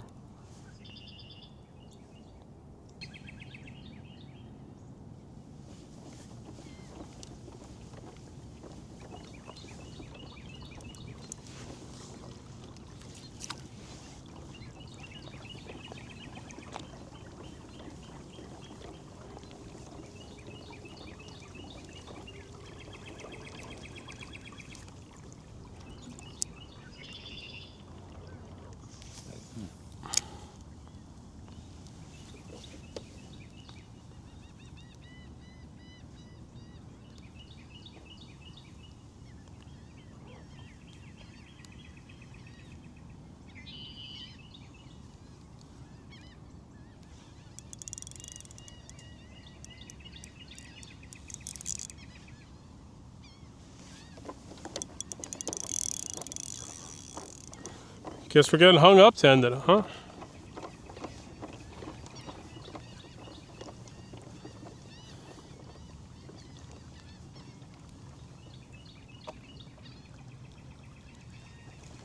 I don't see any fish up shallow at all. That's what I'm looking for now. See if there's anything up shallow. A couple mullet, I think I just saw. That's it though.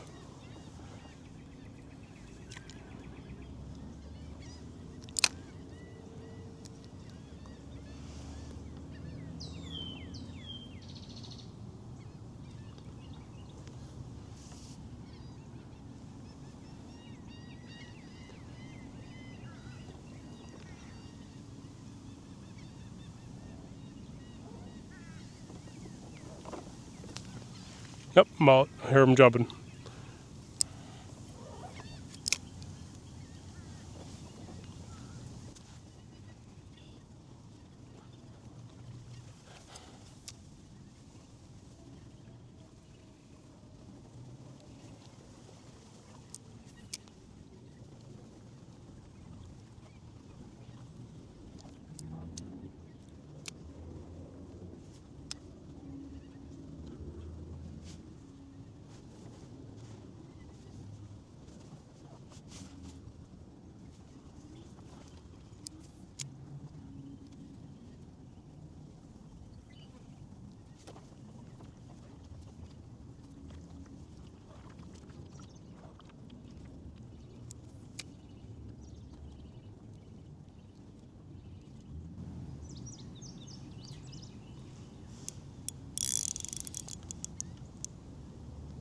Oh, we got hung.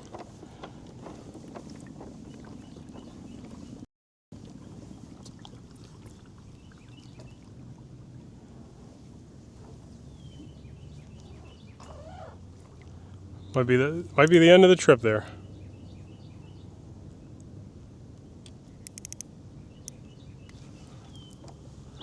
All right, one last break off there. I think I'm ready to call it a day. A lot of bugs flying around. Definitely a good day of fishing though, man. Maybe I'm gonna try one more thing here before we call it, but I think it's time to wrap this up. Send it home. Looking around now, I'm just not seeing much in these other spots. I was hoping to see maybe a couple more fish somewhere here, but it doesn't seem like it. Maybe crappies or other critters, but it seems quiet on that end. Like hitting every corner on the way in, hoping I'm gonna find something. Nah, nothing on the corners right now.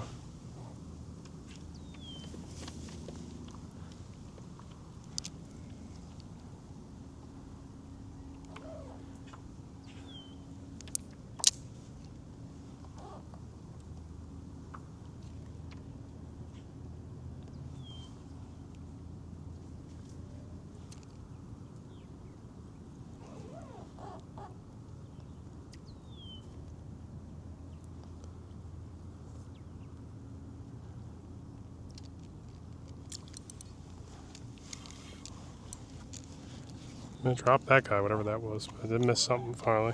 It's on that Vudu Shrimp again.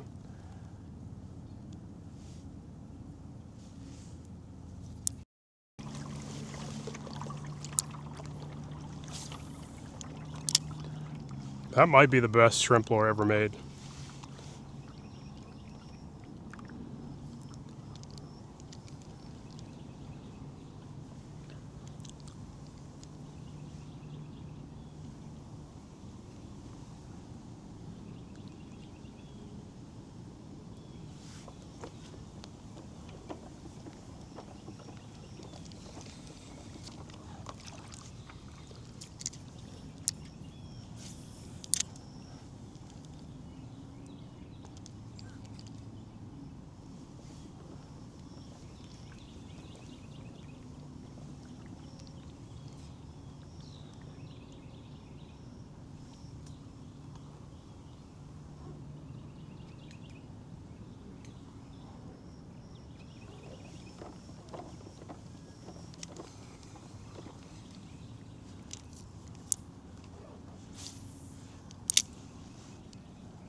Couple small bites here.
Hey, that Vudu Shrimp, man. Is that the greatest shrimp lure ever made?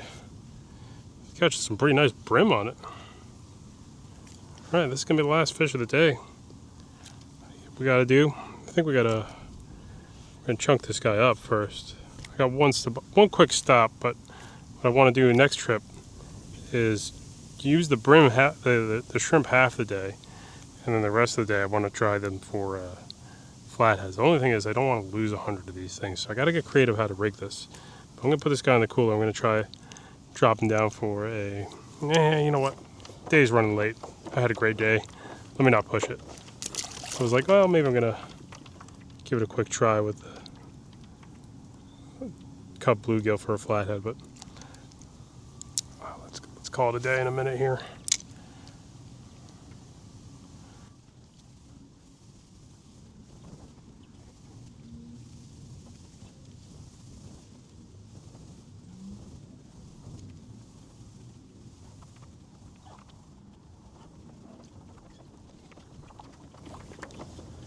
All right, that freaking Vudu Shrimp. So what's the winner of today? I would say it's that Vudu Shrimp, man. That's the other stuff worked, but the performance of that surprised me. I thought the other stuff would work better. So kept a couple nice white perch. Well, one with gut hook, so it's okay. But yeah, wow, that was a hammer actually. These are some good sized fish to fillet up. Let's get some more ice. We're melting out here. It's a good day. I would give that a 4.9 out of 5 if I had to rate it. It doesn't get too much better at trying some different stuff. You know, we used all the different shrimps we had, and like I said, everything worked. It seemed like the max scent it all worked, but the Vudu Shrimp really snuck up some quality stuff. A 9.5-inch bluegill, which is a good one. 5 bass. One bass was big bass. And, you know, the perch, it seemed like maybe they had a slight preference to the gulp, but the understated thing is how much more time in the water you get with that Vudu Shrimp in freshwater. And the overstated thing, not to overstate, or yeah, actually understate again, expensive baits. So, all right, I'm headed in. Had a good day. Thanks for that person suggesting that. Let's head over to the fillet table and answer some more questions, do some more of that Q&A stuff.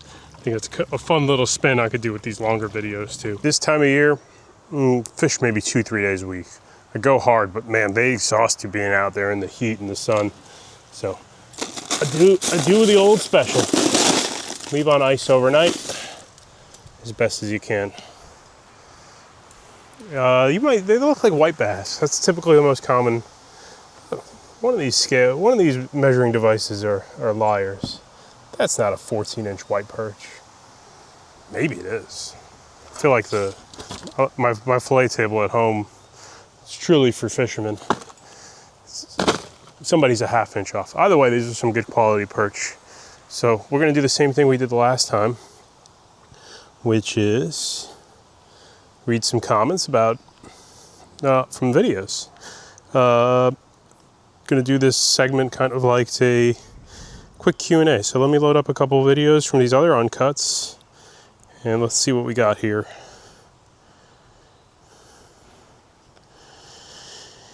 All right. Sometimes I don't really respond, or I just heart a comment. So from the last uncut video, right? User Toxin 4092. I love the longer videos. It's definitely helping me learn how to transition from inner NC to the coast. I haven't figured out how to really nail other species in the Pasquotank. I think that's how you pronounce it. I'm not sure. And the coast of Nag's Head, and other than bass, red drum, and skates. And that area is very different than. They don't have as much deep water over there. I'd say where I live, fish is much more like the Chesapeake Bay. Dare I say, a little bit like the Florida Keys. Yeah, that's a tougher area. That's more, you know, there's rivers and systems like that. You can do a lot of that, you know, 10 to 20 foot stuff there. But that's a different animal altogether. I think a lot of these other systems have their their little quirks, especially being in shallow water. Where I live is a little different, but you never know. There's definitely channels and structures. I'd say where I fish, fishing structures in the edges in the Florida Keys, the Chesapeake, a little bit New York Harbor, Jamaica Bay, all those things kind of round together, but they're pretty portable. So, okay, so we got Tommy Parker. These videos are way better. Shows even you have the moments of fishing in the desert sometimes. Yeah, man, that is really the glory of YouTube. I would say, for me, when I go out with the intent of filming and fishing, a lot of times I don't even make a video because it's too similar to whatever I did. Like I caught the same fish again. I'm like, okay, yay. Or let's say a skunk out where I just didn't catch enough, right? I feel like there's a certain fixture you're gunning for when it comes to YouTube angling. You're kind of looking for, I don't know, a 30-minute video with something special happening. Everyone's seen everything now, so you put out a video like this, you're like, hey, this is some reality fishing, and these 4-hour videos, they're passive watching, I get it, but at the same time, yeah, you can see how, on average, it ends up being like a 6 to 8 hour day to catch whatever you see on a 30-minute video. And most of these creators, tons of them are probably, going to destinations nonstop and all that other stuff. It's definitely a reality of it. So let's see what else we got here. It's not the most efficient way to fillet fish, but that's not the point, right? Okay, been watching you fish for years, and I just noticed Skull Kid. Awesome, man. That's a tattoo I got when I was working on trains. I definitely had my quick tattoo phase when I was going on the trains, and it was probably not the happiest years of my life, I would say. But definitely went through, trying to come up with, I don't know. It's definitely a quick little phase in my late 20s where I was maybe not the nicest guy, that's for sure. Changed a lot, but yeah, that is a cool tattoo, and Skull Kid goes through me for the years. Ilios0000, digging these videos, by the way. I like the long fat format. I can just put it on in the background. Yeah, man, background viewing. I get it. You turn it on, you listen, you walk out of the room, fall asleep to it. I'm guessing there's a lot of things people do with these in that regard, but I'm glad they're working for now. Yeah, it's kind of stressful to be on your toes constantly. You think you figured out a system that works for a minute, then it changes. Okay, here we go. There's your perch fillets. They give you a decent fillet, man. I always think they taste pretty darn good. Like mini striped bass. They're not as heavy as striped bass in terms of how they taste. Like stripers, when they start, before there was a slot limit, every now and then we keep like a 36-incher, and their flavor was good. I'd say they retained a lot of water. It was like always like, like cod in the store. Cod just like dumps out like water sometimes, and it's like kind of little. Right, striper like really has can have a high water content and just gets like to the point of unpleasant. White perch are much better in my opinion, and striped bass are. But I don't typically fry them like breaded. I just put like quick rub on them, maybe like I don't know, some kind of seasoning, and put a rub on them, and then pretty much do a little bit more like chicken. Just seasoning on the cast iron or non-stick. You keep it pretty simple, maybe a sauce after. All right, next one, hang on. All right, wrap your fillets in paper towels. That's how I've always done it. It seems like it keeps less slime from building up on the fish, keeps them fresh for another couple extra days, and then fresher tasting at least. I generally give my fish, I don't know, keep them in the fridge for 2 days, 3 days tops. Right now I have a couple of whiting or sea mults in the freezer and a few crabbies.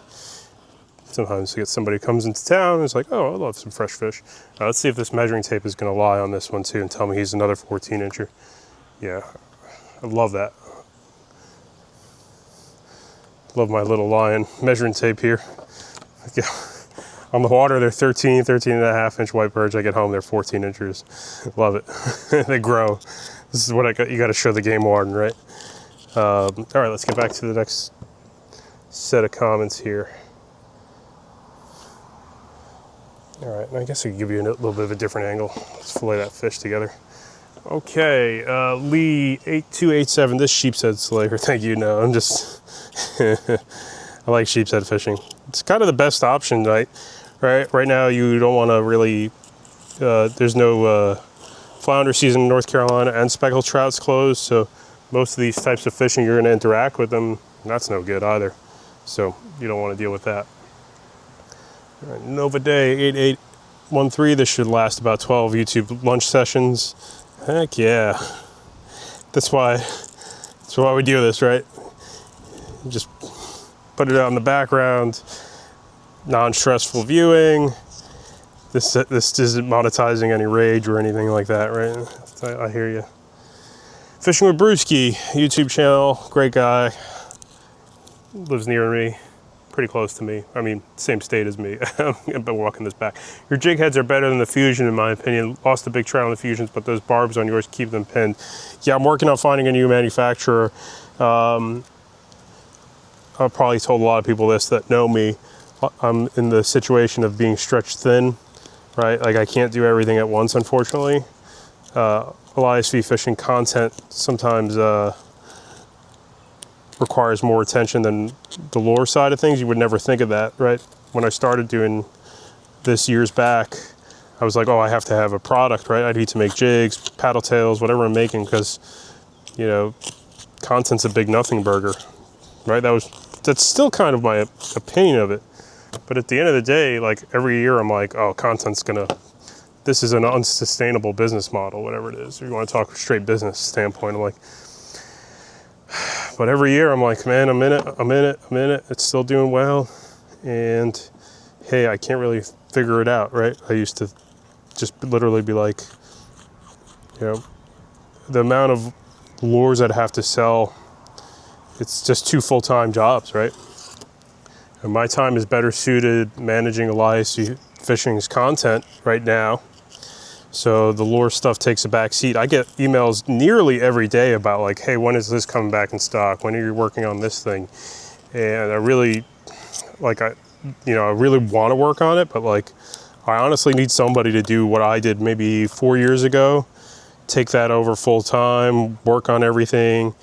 Yeah, because right now my time is better suited for putting out content. And I've been on calls with people over the years, like, oh, you know, companies, like legitimate companies will spend, 6 figures every year, far more than 6 figures, just doing this, making content or putting out a personality. So while they already have product and so kind of, it's hard. It's like I'm caught in between a place. This is a very typical thing for any small business owner that has anything going on, right? That there's just too much to do. And that was a long rant, but I think about that a lot of the time. Like 1 year I was really trying to go back heavy on product because I wasn't too sure about the content future. And then before you know it, content became better again, and you just go back and forth. But I'm working on it, man. All right, let's see what else we got here. Did a beach video the other day. Beach fishing's been really hard. I finally got a couple of better signs at beach fishing. Okay. Read the one about the tiny shrimp. That was today's video. All right. I can't even read that username. Sorry, I'm needing glasses where my font's too small. RJ-JM5TN. Digging the panfish content. All right, thanks, man. I'm digging it too. I'm hoping I'm gonna get to do a quick little panfish tour for the end of summer here. Great video. I used to fish the backwaters of the Suwannee River and catch monster bluegill. Look just as pretty as where you are in this video. That blackwater cypress tree stuff. Yeah, that's a feature if you're watching from somewhere else. I think from Florida into Maryland. I don't think Jersey has any blackwater with cypress trees. I think Maryland is the end, somewhere on the eastern shore. I could be wrong on that. Don't quote me. That's YouTube. Yeah, I'm off the top of my head, but it's somewhere in that region. If it's not Maryland, maybe Virginia even. So, good question on that one. Yeah, and the blackwater is not really. It's more like an experience fishery versus like the necessarily the biggest fish every time. And there are some nice fish in them, but they're definitely like. The fish in the blackwater are really aggressive sometimes though, like far more aggressive than other places I've seen. Like blackwater panfish can get like, yeah, you don't see that anywhere else. All right, let's get that bluegill. Oh yeah. This guy says 10 inches too. Heck yeah. Gonna just keep fish and measure them at home. Love this fake measuring board. I should have brought the other one out. It's in my truck. I don't want to go over there to see if like who's lying, who's not. That's one of the Plano measuring boards. This is some Amazon fillet tail. Michael Clark says just gorgeous conditions. This is in reference to that Blackwater video too. Yeah, those places are awesome. They get a little this recent weather pattern, you know. The days when you're in the 90s, it is really hot out there because sometimes there's no wind. Yeah, it's hot, but they are beautiful. Farmhouse living room. You're like the Bob. Beautiful scenery. You're like the Bob Ross of the fishing world. Relaxing voice and take people along with you on the adventure. ND North Dakota Yak Angler is the real Bob Ross. Some of the discount version. At least you know, see a different side of it. The coastal version of it. You know. For years, I kind of grew up associating like those kind of beautiful areas to the, you know, really remote parts of the country because I focused on saltwater so much. And then I'm like, now I do a little bit of each, mix it up. I'm like, man, I definitely missed that. I've been missing out on some of the real just remoteness of the river systems and the off the cuff, not being near the, how should I say, the heavier traffic of humanity, right? I got bluegill too. Bluegill I'm gonna fry up. He's gonna get breaded and he's gonna go on a sandwich probably tomorrow.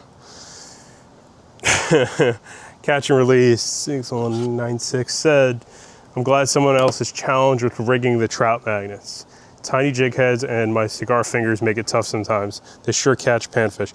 At home I could do all that stuff, right? Like when in the garage, knots with these little, that 4-pound braid I'm using, all that stuff. Yeah, I agree. But on the water when you're bobbing or there's the slightest breath of wind, for me it's mostly like a fishing adrenaline kicks in. Like I'm not focusing on anything else besides catching fish sometimes. Like that sometimes just really takes over on me. So yeah, I hear you. Like I'm just so pumped, but sometimes steady hands and self-regulating your obsession were. All right, battery died on that one. We only got our bluegill fillet too in the mix, so some good sized panfish. All right, let's chill out for a few days. Let's see if this combines with another day. I'm gonna start looking at those flatheads and working those shrimp lures a little bit more. It was pretty eye-opening overall, so glad you guys joined me. I mean, those shrimps are, that was surprising. I didn't think the Vudu Shrimp would be, I put that at the end of the list because I thought the Gulp Shrimp and all the other shrimps I thought were going to be the top performers, not that Vudu Shrimp. So this guy's kind of a post-spawn. I was thinking that too, our bluegill's still on the beds. This bluegill is definitely post-spawn, so. All right, see you guys on the next one.